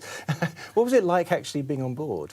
It is a small rocket, but as you said there, it is very reliable, which is very reassuring. And the launch into space is only about 8 minutes, 48 seconds to get into space. So that's when the rocket really has to do its job. A small rocket it's very efficient, and we're trained for so many times in the simulator. We'd launched about probably up to 1,000 times, perhaps, in the simulator in some form or other. So we felt very, very prepared for what was to come. Does the simulator really prepare you for the noise, that very physical sensation of being on board during launch? It doesn't prepare you for that kind of visceral experience, and the centrifuge certainly allows us to experience the high G-forces that we're going to feel during launch, but nothing can fully prepare you. I remember you grinning at the camera, giving the thumbs up. You were clearly having the ride of your life. Yes. I mean, at that point, really, you're there just monitoring the rocket, making sure everything goes according to plan. There's actually very little that the astronauts do during the launch process other than monitor to check everything's fine. Psychologically, do you think it changes you as well, having that, they call it the overview effect, don't they, when you're able to look down on Earth and appreciate it in a completely new way? It certainly does change you, yes. You get to see the planet in an incredibly special way. And also you get to see it against that backdrop of the vast universe. And I think that makes you realise how important, spaceship Earth is to all of us. Yes, I guess you spend a lot of time looking down at Earth. Did you look the other way as well, at the inky blackness? You certainly do. And actually, some people think that the inky blackness is brutal and hostile, which of course it is. But there's also a beauty to that vast blackness of space, a sort of serene tranquility to it. And I think when you see Earth set against that blackness, it makes you realise even more how special Earth is. And now, of course, we're seeing a new generation of astronauts heading out into that void, that inky blackness. Do you think they are better prepared this time round? Absolutely, and we have built on the experience of everybody who's contributed over the last 50 years, since 1972, the last humans to leave the surface of the moon, and all of that experience is going into the Artemis program, whether it's just understanding more about the food that we eat, the exercise we need to do, or how various systems are going to work on our spacecraft. We certainly kind of stand on the shoulders of giants, and we really do, admire those people who've gone before us, who have helped it make it easier for these missions to come. You must have a good understanding of what the crew are going through now as they count down to launch. It is coming really closely now. It is. It's really exciting. I mean, we're looking at just next spring, which is very, very soon.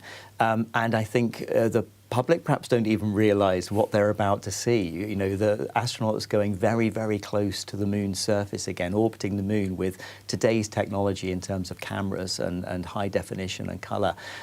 We're going to see the moon like we've never seen it before. We're going to see commentary from those astronauts, and it's going to be quite remarkable to follow that mission. It's going to be incredibly special. It is a very new rocket. I mean, how do you think they are kind of accepting that inevitable risk? It's the first time that humans have been launched in it, and they're going far beyond Earth's orbit. Absolutely. It is a new mission with a new rocket, and therefore the risk is definitely higher. We've had 25 years now of operating on the International Space Station, and whilst there have been various new vehicles that have taken us there and back, from the shuttle to the Soyuz to SpaceX Falcon 9, for example, this SLS rocket is only on its second mission. So there is definitely a greater level of risk associated with it. The NASA administrator, the NASA chief, is saying that they're absolutely determined to get there before the Chinese. Do you sense this space race which is beginning to build once again? There is a bit of a space race, but I think it's slightly different. You've got, yes, the Chinese, who have got a very successful space station in low Earth orbit that's currently occupied, and an ambitious program to head to the moon, and of course the Artemis program to return to the moon.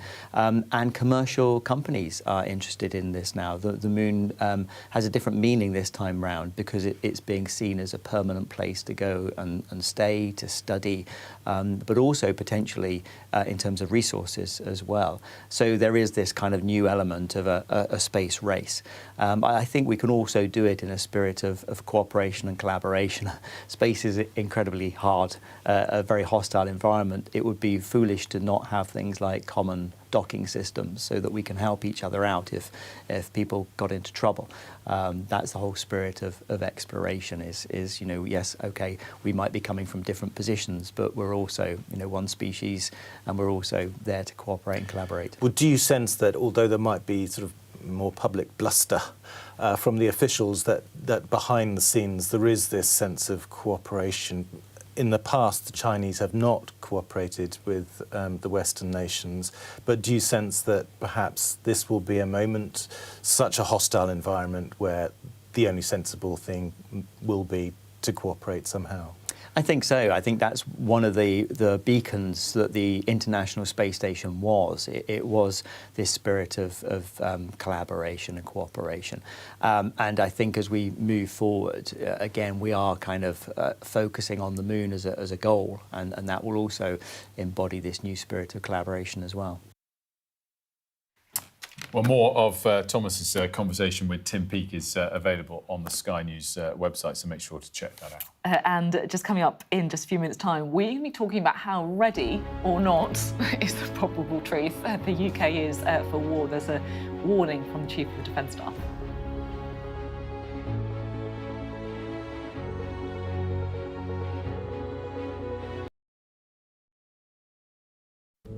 I'm Cordelia Lynch, Sky's Asia correspondent, based here in Bangkok. These slums, once gripped by fear and death. There is far less bloodshed now, but it hasn't gone away. Who's asking you to kill? The police will give me the orders, and after I kill the target, I throw the gun away. We try our best to uncover and unpick a fast-changing and deeply complex region. These large waterways provided an excellent source of body disposal. This is the Buriganga River, where victims who'd allegedly been shot dead were dumped. Sheikh Hasina, how confident are you that she will stand trial? She will stand trial, there's no doubt about that. We're going to take you to the very heart of a criminal network, going undercover inside Southeast Asia's scam centres for the very first time. We won't have any problems with police, it's okay. Just seen Imran Khan leave, and as we understand it, he's just been shot in the leg. They have decided that the only way they'll allow elections is if I'm inside jail or killed. Sky News get the full story first. Chinese vessels start encircling the boat we're on, blocking its path. The Chinese are now deploying water cannons, firing it directly towards our boat. We've discovered doctors across Delhi dishing out pills like this, claiming they will provide a lifelong cure for homosexuality. Rohingya people fleeing an escalating civil war. The situation here in Cox's is desperate. An already insecure place does feel a lot more precarious. I'll tell you on another day on the podcast what that was all about. Welcome to the world. Come along for the journey, it'll be fun. Russia knows our weaknesses, but do you? This is the war game. There were a number of armed security. We want to discover, to find out what's really going on. Everything you need to know about British politics in about 20 minutes. I actually don't like political drama. So, where next? Available wherever you get your podcasts. What's the best thing about being a Sky News presenter?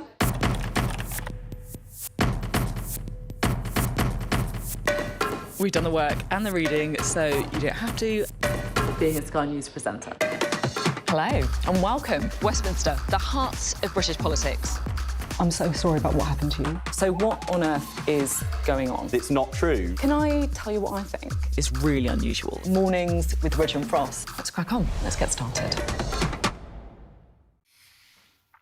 To the war in Ukraine now. President Zelensky's in Berlin for talks with the US. He met with US Special Envoy Steve Witkoff and Donald Trump's son-in-law Jared Kushner yesterday for 5 hours. So where are we up to with the talks? Ukraine has said it was going to drop its bid to join NATO, but pretty unsurprisingly is still refusing to give up territory to Russia. Negotiations continue today. Sky's Europe correspondent Alistair Bunkle is in Brussels for us this morning. Alistair, is anything significant moving?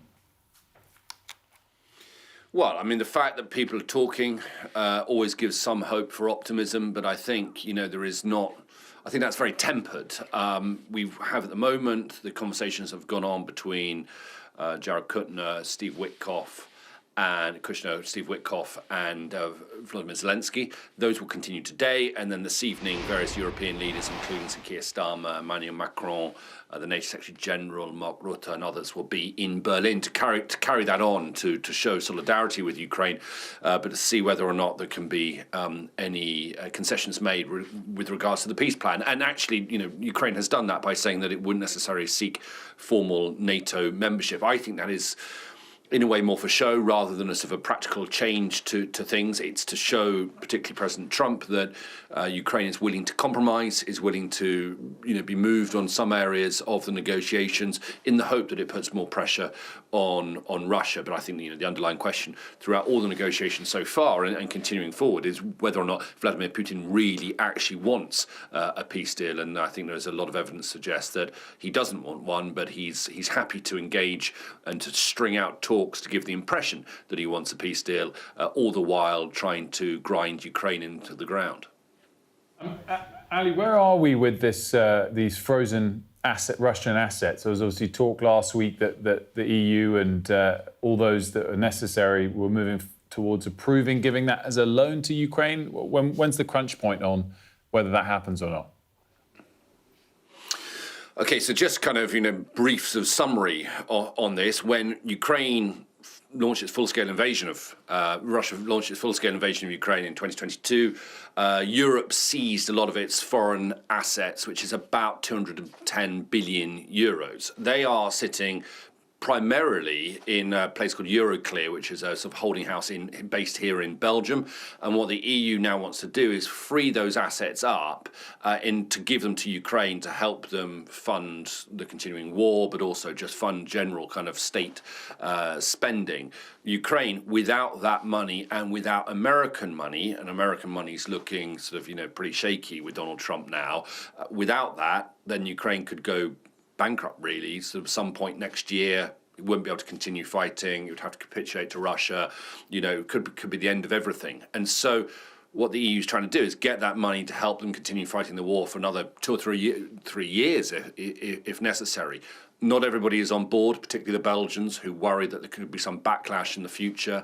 The Russians could sue them for that money because it's held here, and that would leave Belgium on the hook. So it's no guarantee, but the decision will be taken, we think, on Thursday at a leaders' summit here in Brussels, and it could be really crucial to the future of the war. Alistair, thank you very much indeed. Alistair Bunkle reporting there from Brussels. We'll have more, of course, on that summit throughout the day at Sky News, if there was any kind of breakthrough or any positive signs, at least. There's a warning today as well about how prepared or rather unprepared the UK is for war, and also saying we all need to do our bit to keep the country safe. The Chief of the Defence Staff, Air Chief Marshal Sir Richard Knighton, is giving a speech today where he'll warn that the UK needs to step up in the face of major threats, including from Russia. Well, Mari's here to break down what we can expect from this speech and how significant it is, and I guess whether it will be listened to by the government. Well, yeah, it is significant and it's relatively unusual as well. And perhaps it will be listened to by the government. But what's interesting is a lot of the message of the speech that we've kind of been given a sneak peek of is around everyday people being prepared for possible war. And that, I think, is what is quite extraordinary. So let's just go through what we're expecting to hear. So he's going to announce £50 million for new Defence Technical Excellence colleges, which will provide short courses aimed at ensuring training can be accessed more quickly. We've got an advanced preview. Some of the stuff he says is quite stark, so let's just give you a quote here. "The situation is more dangerous than I have known during my career, and the response requires more than simply strengthening our armed forces." As I was saying, he's then going to call on us, not just the military and the government, but everyone, you and me, to say all our national power, from universities to industry, the rail network to the NHS, need to step up. And this comes after the head of the Royal Navy warned earlier this month that Britain must step up on defence or risk losing its advantage in the Atlantic as Russia continues to spend billions on its capabilities at sea. My question is, right, so he's saying that we all need to be more prepared for war. What should we be doing? Like, what should we all be doing, right? Well, that's what everyone wants to know. Now, we haven't been given very much meat on the bones. The only thing that I can see that we have been given is this. So in some of these lines, he talks about how people should invest their skills and money in innovation and problem solving on the nation's behalf. I mean, I have no idea what that means, I'll be honest. Do you? So if you can figure that one out, then that will help everybody, apparently. Yeah. So when's he given the speech? So that's happening this evening in London. And hopefully, once we get the full speech, it will become clearer as to what he actually wants us all to do. Yeah. I mean, what is interesting is the growing number of high-profile voices. There's also a warning over the course of the weekend from the head of MI6 about similar related topics, that there's just a growing cacophony of very high-powered voices on this topic, but I'm not actually that sure that it's cutting through, whether it is for individuals or for the government. I think that's difficult. I think that what we heard from NATO General Secretary Mark Rutte just a few days ago about needing to be ready for confrontation with Russia, everybody needs to be spending more on defence. Donald Trump has been agitating for European nations to be spending more on defence. We have heard, as you say, a lot of this again and again and again, but is it cutting through to government? Well, obviously, Labour government would argue yes. They've increased their defence spending to 2.5% by the 2027.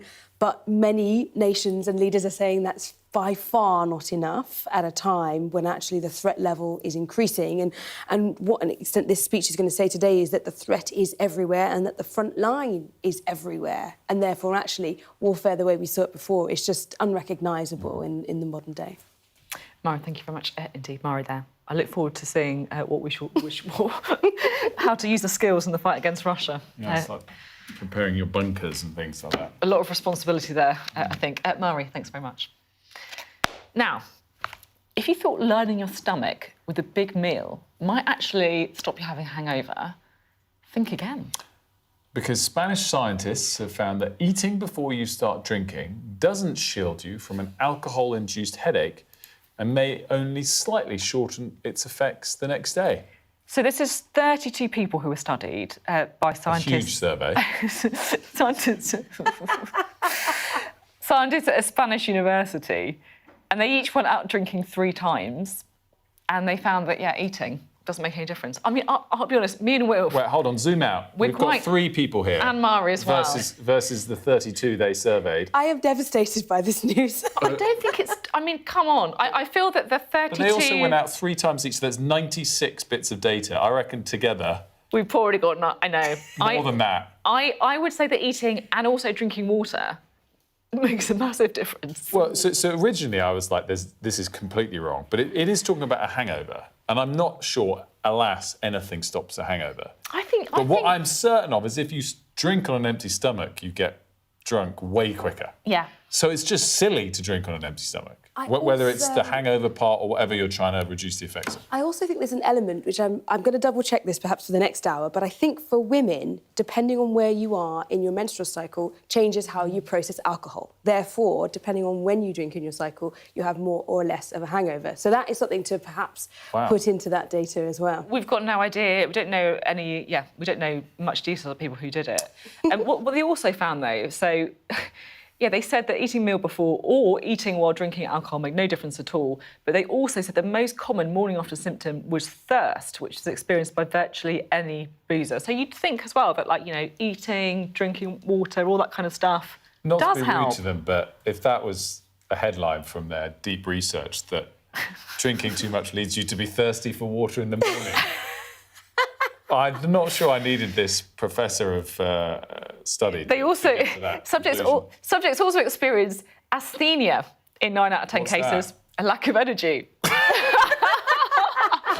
We're out of time. We'll see you next hour. Breaking news.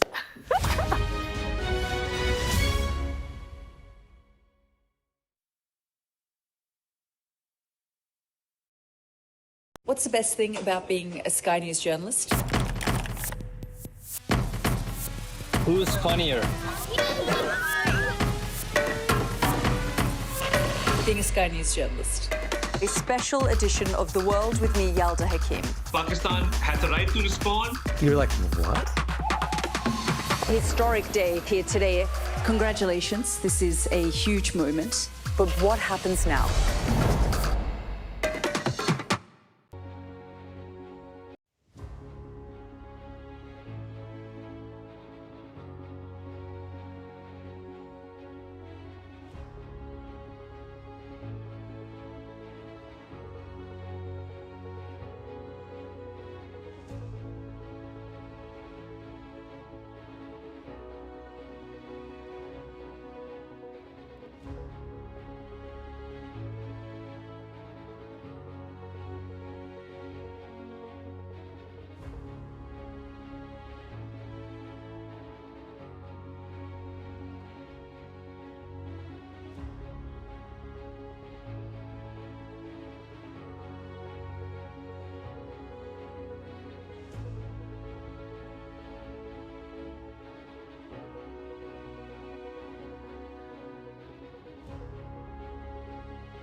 Good morning, it's 9 o'clock. Welcome to Mornings with Ridge and Frost. With Sophy and Wilf, good morning from me as well.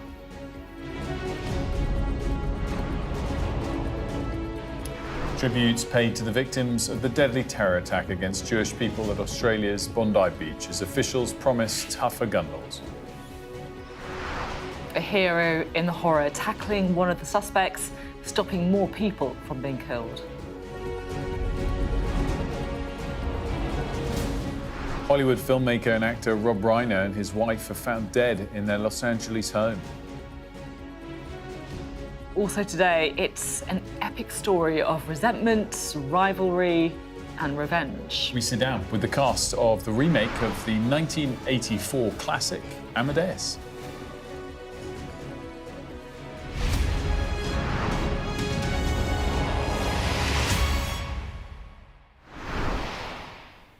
Hello, good morning. People in Australia and around the world are still reeling over the horrific attack on Jewish people that unfolded on Bondi Beach yesterday. And we've had some devastating details through, including the fact that one of the people killed was a 10-year-old girl. 15 people were left dead and another 40 injured after the suspected gunman, a father and son, opened fire on a Jewish event celebrating the beginning of Hanukkah. Officials in Australia have promised to crack down on gun laws. Well, speaking overnight, Australian Prime Minister Anthony Albanese described the attack as an act of pure evil. We're going to be reflecting on the fear and the anger felt in the Jewish community today. We're also going to be hearing from the Chief Rabbi later in the programme as well. Cordelia Lynch is in Sydney for us. The site of a celebration, now a memorial, where hundreds gathered to mark the Jewish holiday of Hanukkah. Now hundreds gather to mourn. Maudie Slavin was on Bondi Beach when the shots started. It was utter panic and chaos. Mums grabbing their kids, dads running, old people tripping over each other. It was panic. His friend, Rabbi Eli Schlanger, was among those who died. He was a great person, father, husband. He was the introvert. He didn't like networking. He was great one-on-one. And whenever I saw him, smile. These are some of the 15 victims killed. Among them, a 10-year-old girl called Matilda, described by her family as a happy girl with lots of friends. Do you fear you may have lost other friends too? Yes. How does that horrendous weight feel? You can't breathe. The gunmen, police say, were father and son. This video capturing them clinically shooting at crowds of people, hovering on a pedestrian bridge as they opened fire. Here is 24-year-old Naveed Akram, Australian-born, and now being treated in hospital. His father, who was 50, was killed at the scene. How do you feel now as a Jewish person living in Australia? Sure. I'm really shaken of what's happened. I will continue to be a proud Jew in Australia. And it doesn't start with the Jews. Sorry, it does start with the Jews, but it doesn't end with the Jews. Mass shootings are rare in Australia because of the country's strict gun laws, but already the Prime Minister has committed to discussing more restrictions. The government is prepared to take whatever action is necessary. Included in that is the need for tougher gun laws. There is a clear sense of stillness here, and there's been an instant show of quiet solidarity, a wave of people coming to show their respects. There is a collective sense of shock at the scale and the spectre of what happened here, and yet you speak to many Jewish people and they say that they'd become increasingly vulnerable living in Australia and increasingly fearful of an attack against them.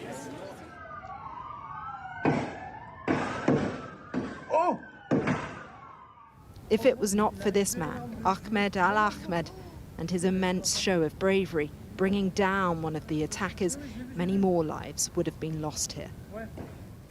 This was an assault on Jewish people in Sydney's most popular tourist destination, a community under siege and a cruel moment of reckoning for the country.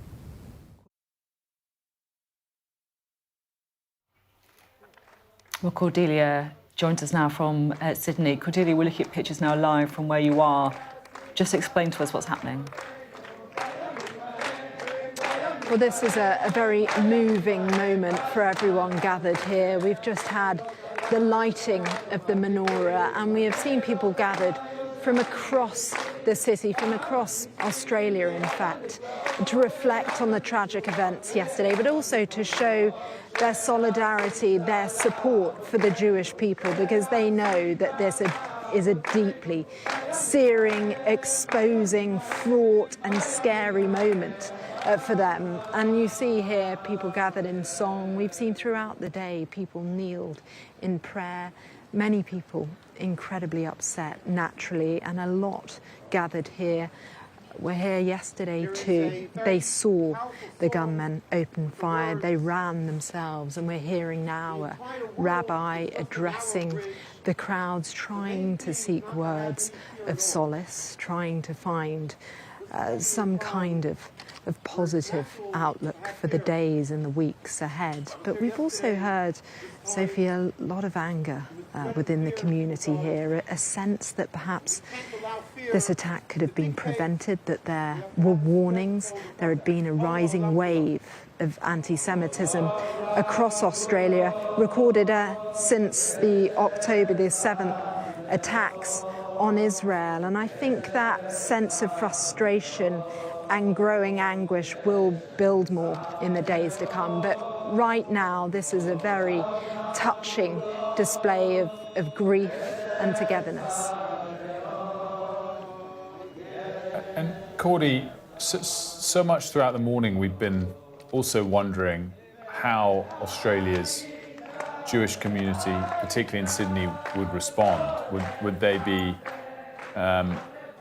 too scared to gather in these sorts of areas again? And this is a wonderfully warming but also defiant show that we're witnessing right now. Yeah, you know, it's an incredible thing being here right now. And as you can see, our camerawoman Olivia there just panning you around the crowd. Lots of people clapping. This is a display of defiance, I think, as well, that they are willing to come out, that they refuse to be threatened by those who are bringing hate to their city.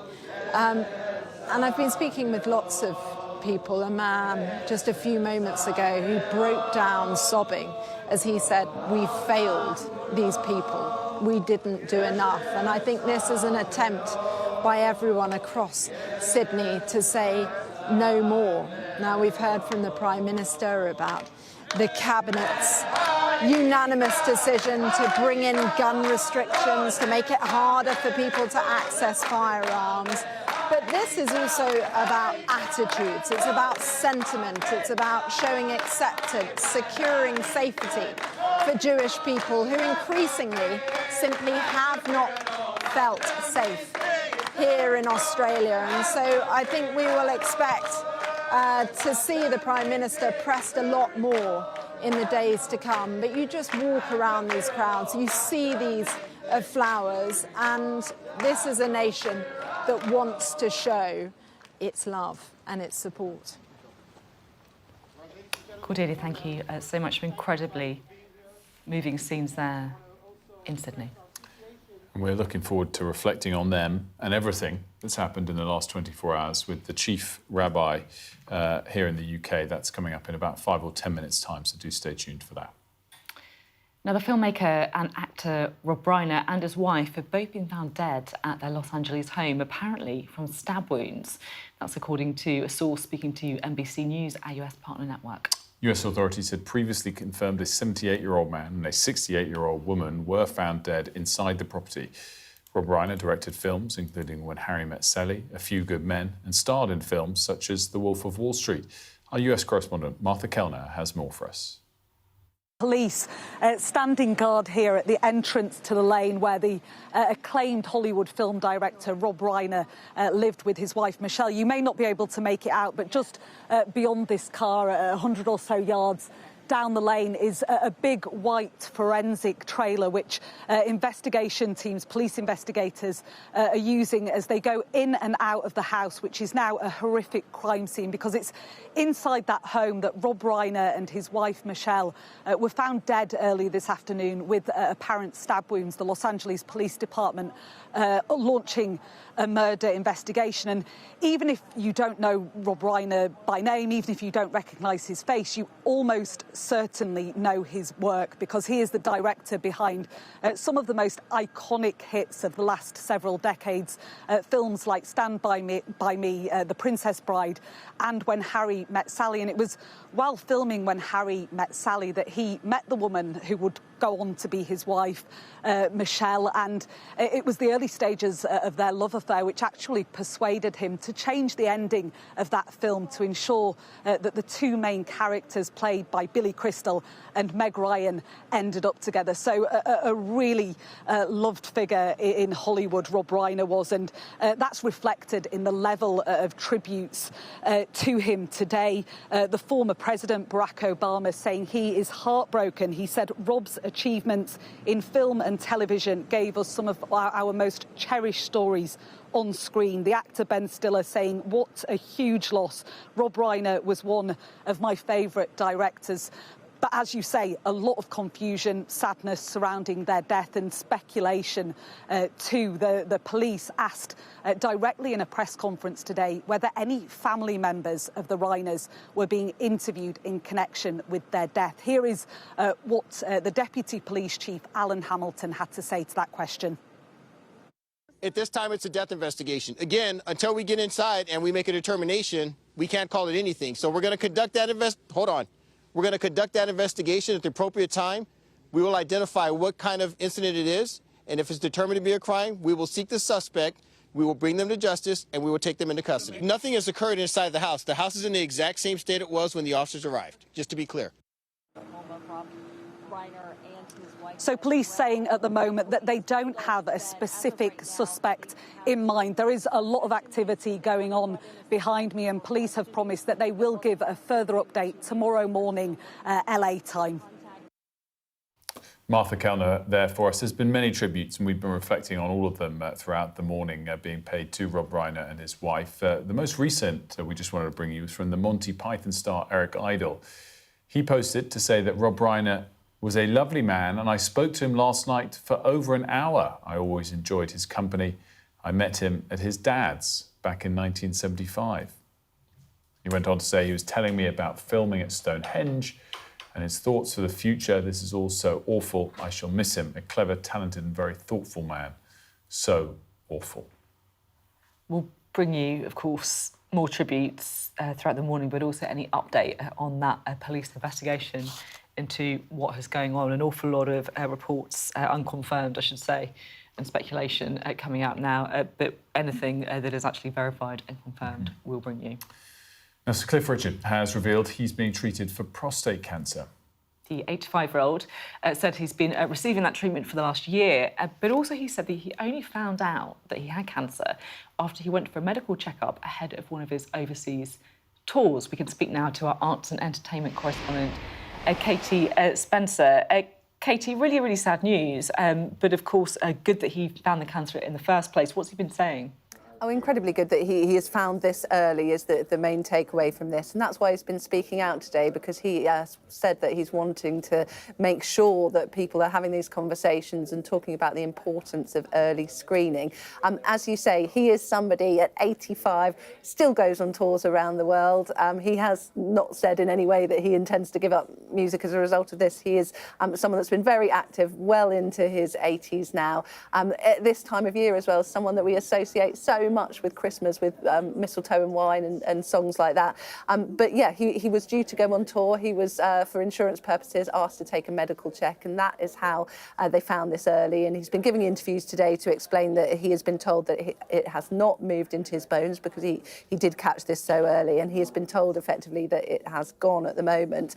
But he wants everyone to know of the importance of getting these early checkups, of being screened early. And here's what he said a little earlier. We all deserve to have the same ability to have a test and then start the treatments really early. It seems to me I've only been in 1 year now, I've been in touch with cancer. But in point of fact, every time I've talked with anybody, this has come up. And so I think our government must listen to us. We need to absolutely, I'm convinced, get there, get tested, get checked. I think we as men have got to start saying, we've got to be seen as human beings who may die of this thing. Sky News regulars may notice a familiar face on their former presenter, Dermot Murnaghan, who himself has been diagnosed with stage 4 prostate cancer, interviewing Sir Cliff there. Look, it's just a hugely important conversation for people to be talking about things like this. It really does make a difference to be visibly talking about these sort of diagnoses. And yeah, just extraordinarily brave on the part of both men, but it does make a real difference in terms of encouraging people to get checked. It does indeed. Katie, thanks so much. Great to see you. Coming up, we're going to be talking about the horrific attack on Bondi Beach. 15 people killed, at least 40 injured in what was a deliberate attack on Jewish people gathering to celebrate Hanukkah. We're going to be talking to the chief rabbi. That's next.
The best thing about being a Sky News journalist?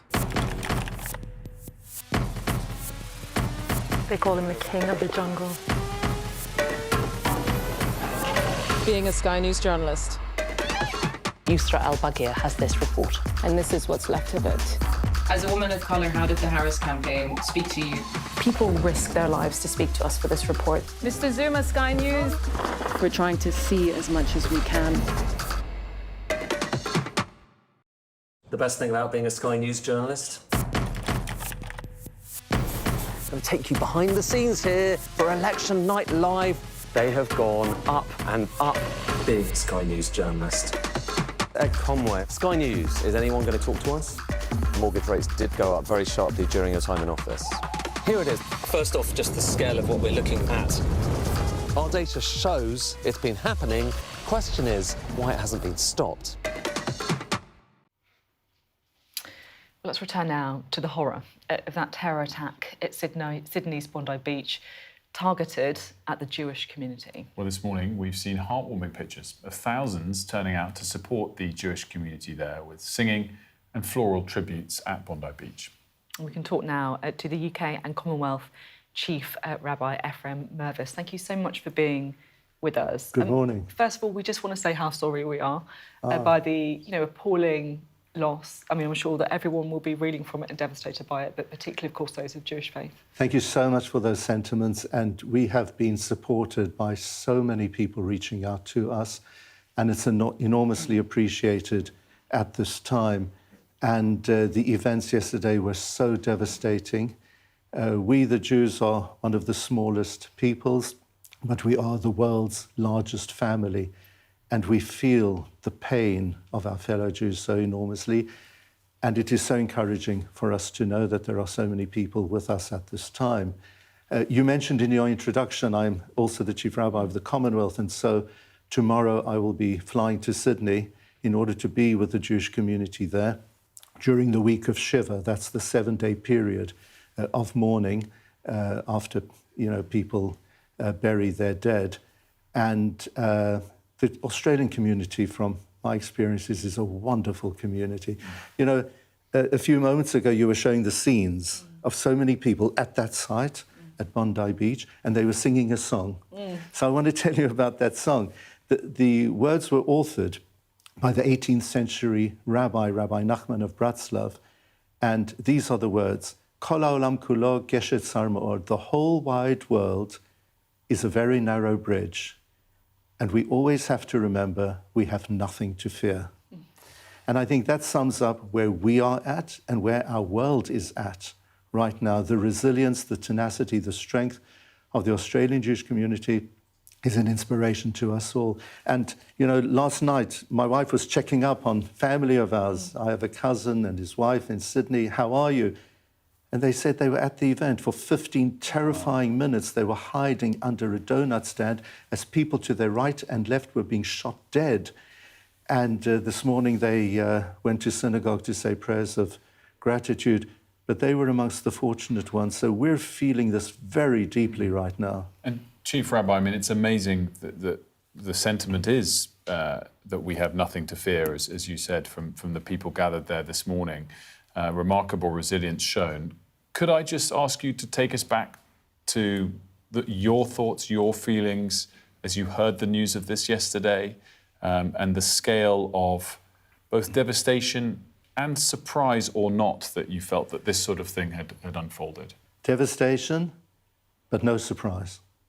Very similar to our response to the Heaton Park Synagogue terrorist attack on Yom Kippur.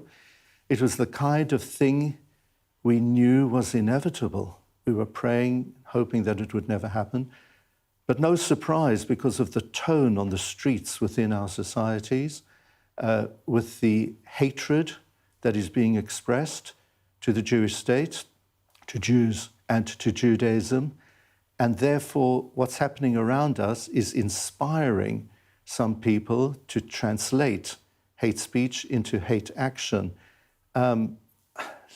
My own story is not really so important. One of our children called me to say, have you heard? And then there were some agonizing hours, actually, to discover what really transpired. Who was this an attack on? Who was involved? Who was implicated? How many were dead? How many were injured? But deep down, we knew this was an attack on Jewish people for the sin of openly celebrating their Jewishness. Time and time again, that's what we have experienced. But you know what? We saw those scenes at Bondi Beach, far more people than the first night, and that's how it's going to be here in the UK and right around the world. We're strong, we're tenacious, and we will celebrate our faith without fear. You said there about hate speech being translated into action. And I just wondered if you could expand a bit on that. There has been some criticism, obviously, of the Australian political response to it, but particularly here in the United Kingdom, what is your message to political leaders, to the Prime Minister? We have to crack down on hate speech in a far more forceful and emphatic way than we previously have been doing. By the way, the Prime Minister called me yesterday to express his solidarity and support, which I genuinely appreciate. Let's take, for example, cries such as From the River to the Sea, or globalize the Intifada. What does globalize the Intifada mean? It means what happened at Eton Park Synagogue in Manchester and Yom Kippur. It means what happened on Bondi Beach. The time has come once and for all not to allow such rhetoric to poison the minds of people. Did you say that to Keir Starmer yesterday when he called you? I have had quite a number of conversations with him, and he is aware of disquiet within our Jewish community. What do you make of his response? Keir Starmer has always said, don't judge me on anti-Semitism with regard to my words, but rather with regard to our action. We appreciate a lot that the government is doing, that our police forces are doing. It's so sad that in order to function as a community, we need to be behind fences and security gates, etc. But there is far more that must be done in terms of hate speech, in terms of policing, in terms of arrests, in terms of controlling social media, which is so poisonous, and also in recognizing that we shouldn't only be treating the symptoms, but rather the cause. Where's this hatred coming from? And how are we going to tackle that? Absent further action, are you fearful? I mean, we've already had Heaton Park, as you said, but are you fearful of something of the scale of what was experienced in Bondi unfolding here in the UK? I'm fearful for all of our society. This is not a Jewish problem.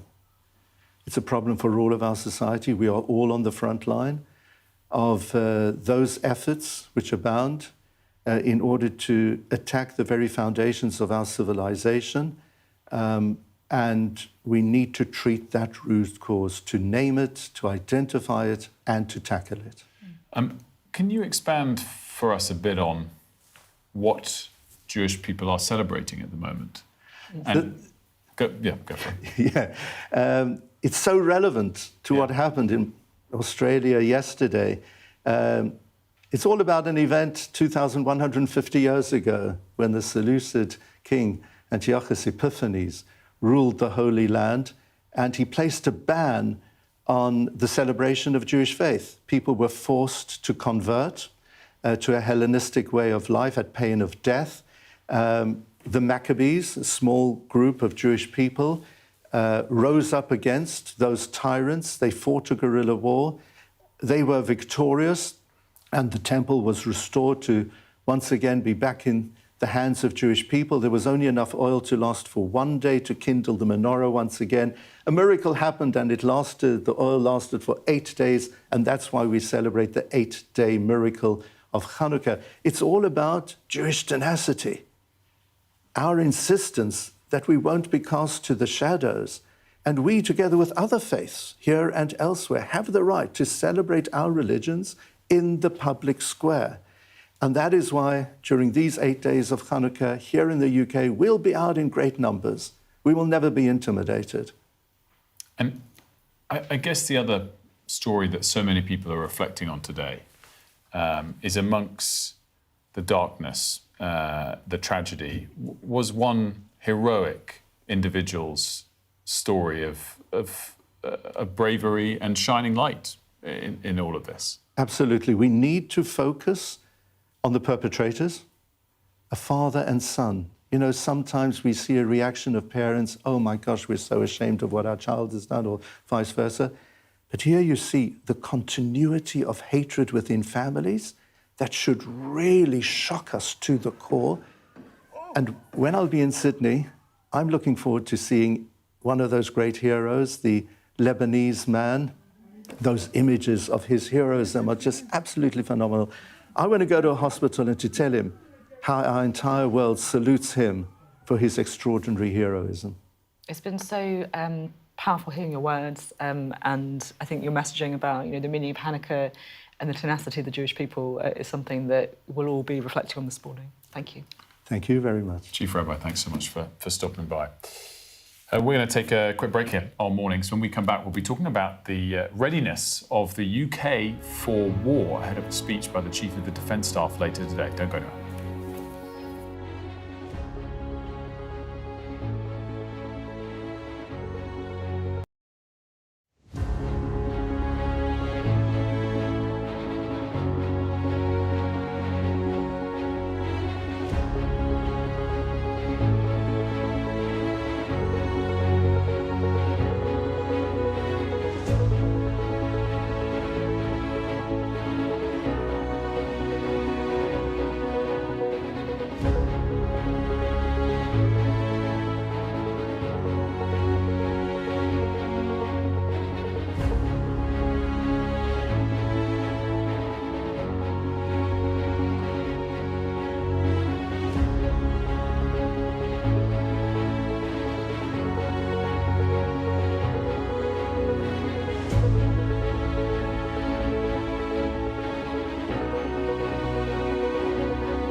Now, there's a warning today about how prepared, or rather unprepared, the UK is for war, and we all need to do our bit to keep the country safe. So this is all coming from the Chief of the Defence Staff, Air Chief Marshal Sir Richard Knighton. He's giving a speech later today where he's basically saying the UK needs to step up because the world is a very dangerous place, not least, of course, because of the threat from Russia. Mari's here to tell us a little bit about what we can expect in this speech. Mari, good morning. Morning, yeah. So Chief of the Defence Staff is going to give this speech this evening, and he's basically going to point the finger at us and say, actually, it's not just governments and the military that need to be prepared for war. Actually, we need to be prepared for as regular people and institutions, you know, healthcare, the NHS, or all those kinds of things, transport, and actually have a bit more of a holistic approach when it comes to preparedness for war. So let's kick off with what we're expecting him to announce. It's going to announce £50 million for new defence technical excellence colleges, which will provide short courses aimed at ensuring training can be accessed more quickly. Then we've got a bit of an advanced preview of what he's going to say, and it is quite stark. So he's going to say the situation is more dangerous than I have known during my career, and the response requires simply more strengthening of our armed forces. He's then going to call on, as we were saying, not only the military and government, but also regular people like you and I. And he's going to say all our national power, from universities to industry, the rail network to the NHS, need to step up. And this comes after the head of the Royal Navy warned earlier this month that Britain must step up on defence or risk losing its advantage in the Atlantic as Russia continues to spend billions on its capabilities at sea. So what does this mean for normal people? Well, we don't quite know yet. We're hoping to get more flesh on the bones when he actually gives that speech this evening. What we've got so far from the words we've been given is that people should invest their skills and also their money in innovation and problem solving on the nation's behalf. So you guys with your fantastic skills need to pull up your sleeves. For innovation and problem solving? I'm not exactly clear what that means, I'm not going to lie. It's I mean, an interesting one. Where's he giving this speech? Who is it actually targeted for? So this is at Russie, it's in central London, and it's going to be basically lots of kind of military heads in the room. Deborah Haynes is going to be covering it for us, of course, on Sky News. But it's about trying to get a message across that actually the front line and the nature of the front line has changed. So now the front line is everywhere, and warfare is everywhere in a different way, and therefore we have to be more vigilant, and it needs to be a higher priority for regular citizens in the UK. That's his message. And I guess we joke about it, but actually, you know, if you look about the kind of disinformation war online and all this kind of thing, then actually we probably come into contact with this kind of thing much more regularly than we actually realise. Yeah, but I look forward to those details being specified for us, because otherwise, until that point, it is a bit confusing. What we can be changing to make a difference. Mari, great stuff. Thank you. Thanks, Mari. Now, the epic story of resentment, rivalry and revenge. I sat down with the cast of the new series Amadeus. It's based on the relationship between Amadeus Mozart and Antonio Salieri about why the 1984 classic film needed a remake and why it reminded them of their own profession. Well, I was going to start with you on a question that sort of applies to all of you, but, you know, when you're taking on such a sort of famous character, a titanic figure that people know so well, the extent to which you just want to copy them versus bring your own character to the role, and I guess how long it took you to prepare for the role versus, you know, when you're inventing a character more. Well, I guess, you know, in the story of Amadeus, as per, like, the play, it's a famously sort of fictionalised version of this story and of these characters. So I felt like anything that you drew from actual history and that part of, like, our or my research was sort of to be taken or left. So I guess, in a way, I approached it like I would any other role. It's sort of, who is he on the page? How do I find my way into this to sort of turn it into a person? The one thing that was quite unusual, I suppose, was there's so much music to use in the preparation, and I found that really helpful and interesting that, you know, on one end he's so playful and sort of silly, and then on the other end of his music, like, there are pieces that are incredibly grand and dark and serious, and sort of tried to marry all of those different flavours into one person, I guess. And I read you learnt to play the piano. Is this to pretend to play the piano, or you are now a grade 8 superstar musician? No, I could play the piano, like, in a sort of chordsy, sort of indie band way, but I couldn't play classical piano, and my sight reading is very bad. But Ben Holder, who oversaw all the music for the show, taught us to play the pieces that we needed to play and also to sort of conduct. And that started for me about 6 months before we started filming. And it was quite nice in a way to have something very solid to prepare. It sort of, I found that when I was practicing, because it's so, in a way, mechanical, it meant that you were preparing for the sort of more personality parts, you know, of the character in a sort of meditative state or something, which was quite interesting. And Gabrielle, your character Constance, obviously, going back to Will's point about the amounts fictionalised or exaggerated versus the pure history, it's based on her letters, the original play. Yes. It's a really great book I read on her, and she, it was, I guess for me it was just understanding why it was him, why him. I mean, there's many great factors about him, but, you know, she carried on after he had passed away, like, carried on his music, and, like, you know, it's just finding what happened before that made her do that. And, you know, she knew how he was a genius, but, you know, there's love there. There's, you know, she loved his fart jokes, of which he apparently made a load. a lot of fart jokes. But yeah, and just figuring that out, and it was like great fun to just delve into her a bit deeper. Pause. The fart jokes made you sad you didn't get that particular role. Yes. You had to play a different because character. That's my wheelhouse. I mean, yeah, suddenly I felt like I could have auditioned for it after. In terms of Salieri, I mean, obviously there's this extraordinary competition, jealousy between the two. Have you come across, we're all in very competitive industries and put ourselves in front of the cameras, so I guess we're not shrinking violets. But have you ever come across a scale of a battle and that's so driven by jealousy as Salieri's and Mozart's was? Not that I know fully. I've seen people battle it out on sets before, and that's interesting. And there are certain apex predators in this business that do see making a movie as a sort of sport that you can win at. That you're in a scene with somebody, and you went, and you realise, oh, they're trying to beat me at acting. No. And I do think that one of the things that was lovely about this set was we were all felt really aligned and wanting to just be more than the sum of our parts and make something good.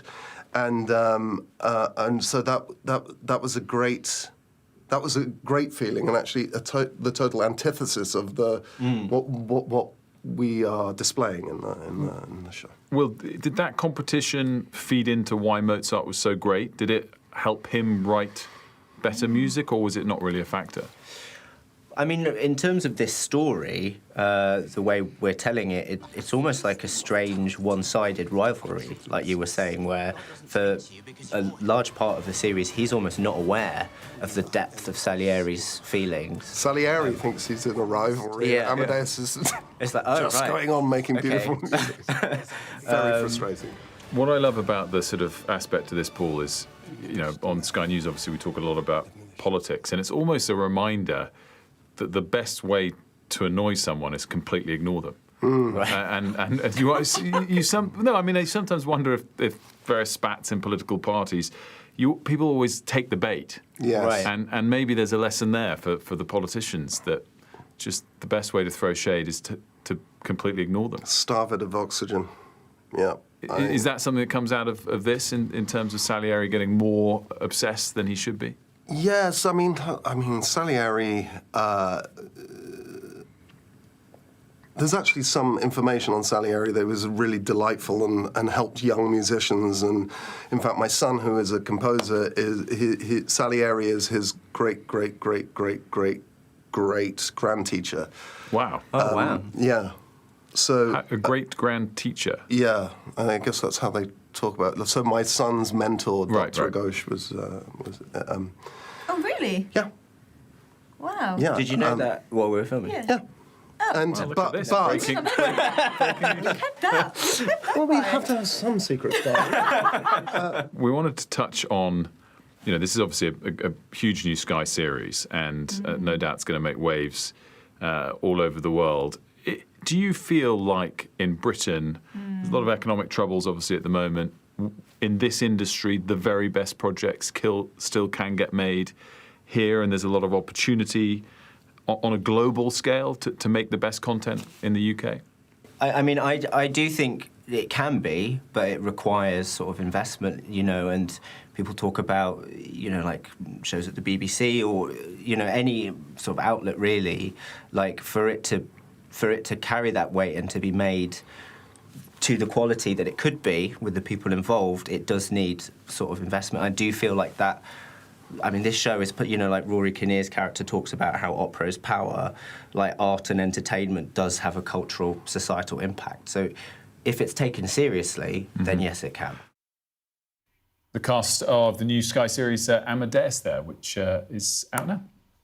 Really interesting to hear you talk about some of the issues. You talk about AI as well, weren't you? You said. Well, we were, but it didn't make the cut for some reason. But we'll get it out there online as well. Still to come.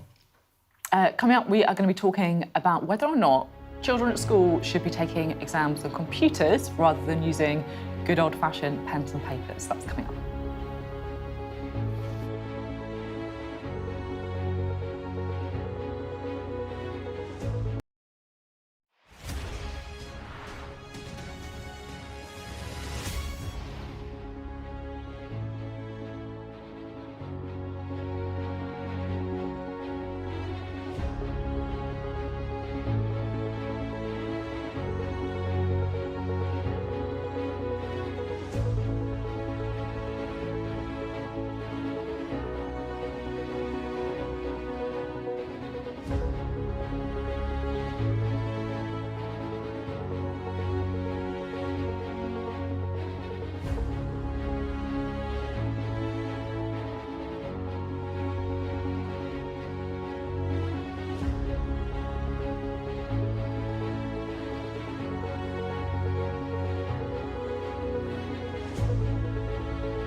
What's the best thing about being a Sky News journalist? Who's funnier? Being a Sky News journalist. A special edition of The World with me, Yalda Hakim. Pakistan has the right to respond. You're like, what? Historic day here today. Congratulations, this is a huge moment. But what happens now?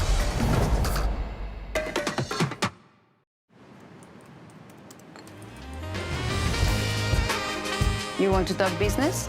Meet me in the on-board lounge.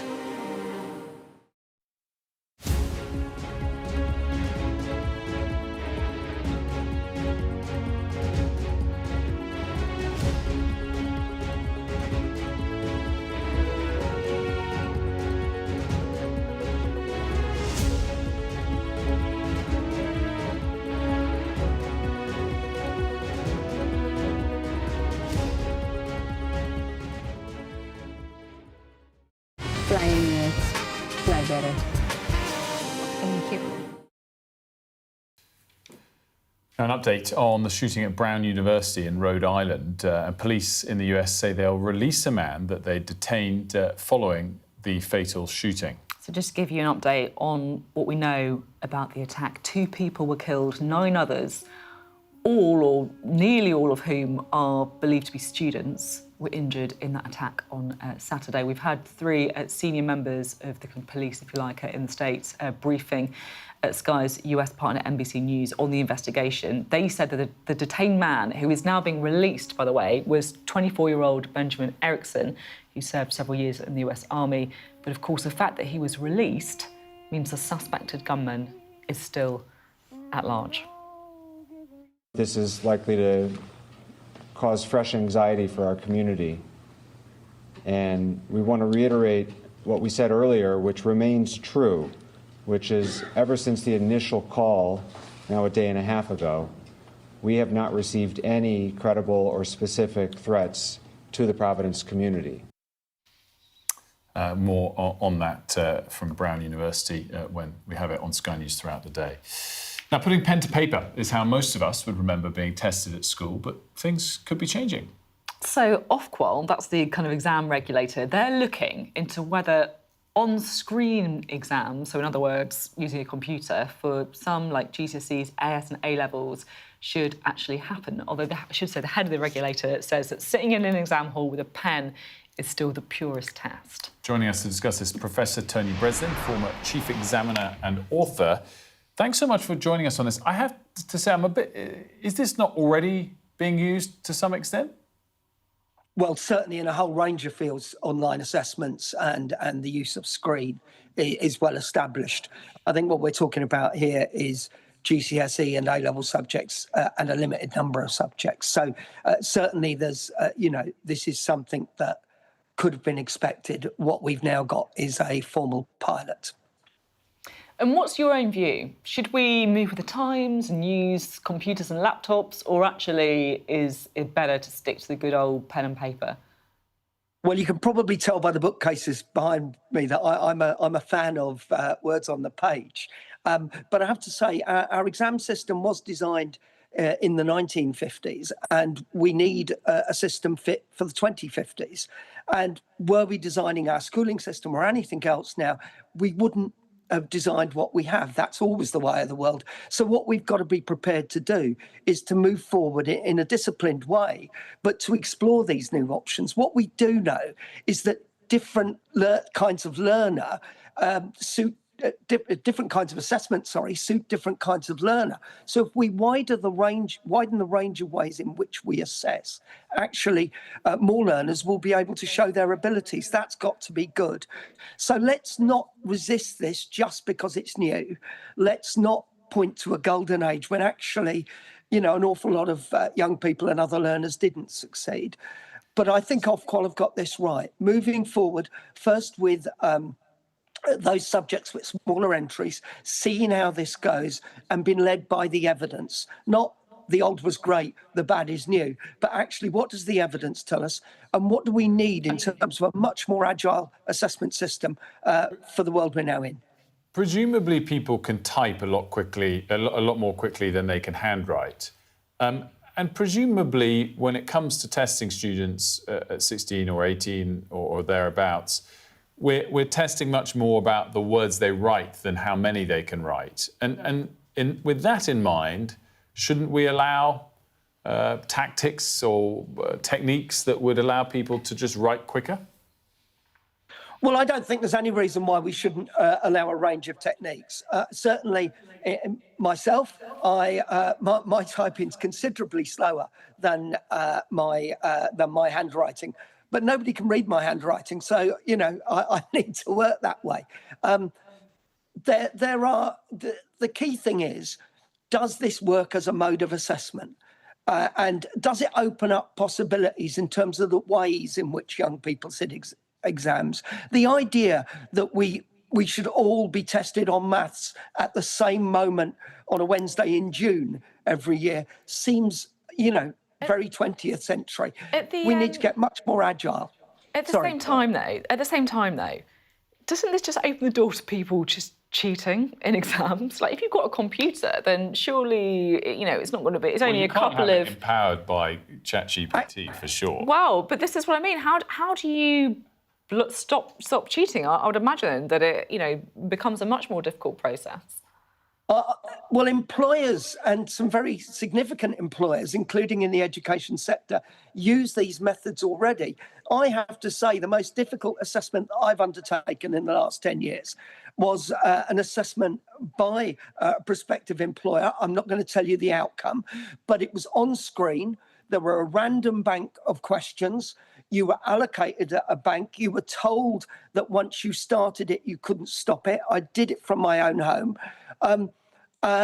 It was watching that clock tick down as I typed was frankly far more stressful for me than 4 essays in 3 hours. So I feel your anxiety there, by the way, coming through. Me too. I'm like, God, thank gosh, no more exams. Sounds very stressful. So, exams are never not going to be stressful. But I'm firmly of the belief that we should be assessing young people and e-learners in a range of ways, because that's way we will capture more people's abilities. Let's look at what the trial tells us. Thank you very much indeed. We're out of time. It's been really interesting to get your perspective. Thank you. Now, we've been talking all morning about those horrifying terror attacks at Sydney's Bondi Beach. And earlier we spoke to the Chief Rabbi. He's the Chief Rabbi for the UK and the Commonwealth. He's flying out to Australia shortly, and he told us that we need to do much more to combat hate speech. This is his very powerful interview. We have to crack down on hate speech in a far more forceful and emphatic way than we previously have been doing. By the way, the Prime Minister called me yesterday to express his solidarity and support, which I genuinely appreciate. Let's take, for example, cries such as from the river to the sea, or globalize the Intifada. What does globalize the Intifada mean? It means what happened at Eton Park Synagogue in Manchester and Yom Kippur. It means what happened on Bondi Beach. The time has come once and for all not to allow such rhetoric to poison the minds of people. We appreciate a lot that the government is doing, that our police forces are doing. It's so sad that in order to function as a community, we need to be behind fences and security gates, etc. But there is far more that must be done in terms of hate speech, in terms of policing, in terms of arrests, in terms of controlling social media, which is so poisonous. It's very powerful words there from the Chief Rabbi on what people around the world can do to try and tackle this terror. We've had a bit of an update, I should say, from the parents of Ahmed Al-Ahmed. Now, he is the hero who managed to wrestle the gun off one of the shooters. Incredibly, he only went there, he was only in that situation because his friend told him, let's go and have a coffee at Bondi. And that put him in that situation where he decided to put his life in danger to save others. I'd also say, the Chief Rabbi spoke very, very warmly about him as well, and saying how much on his trip to Australia he's looking forward to meeting him and saying thank you. I'm afraid we are out of time here on Mornings, but don't go anywhere. Sky News today on the other side of this short break.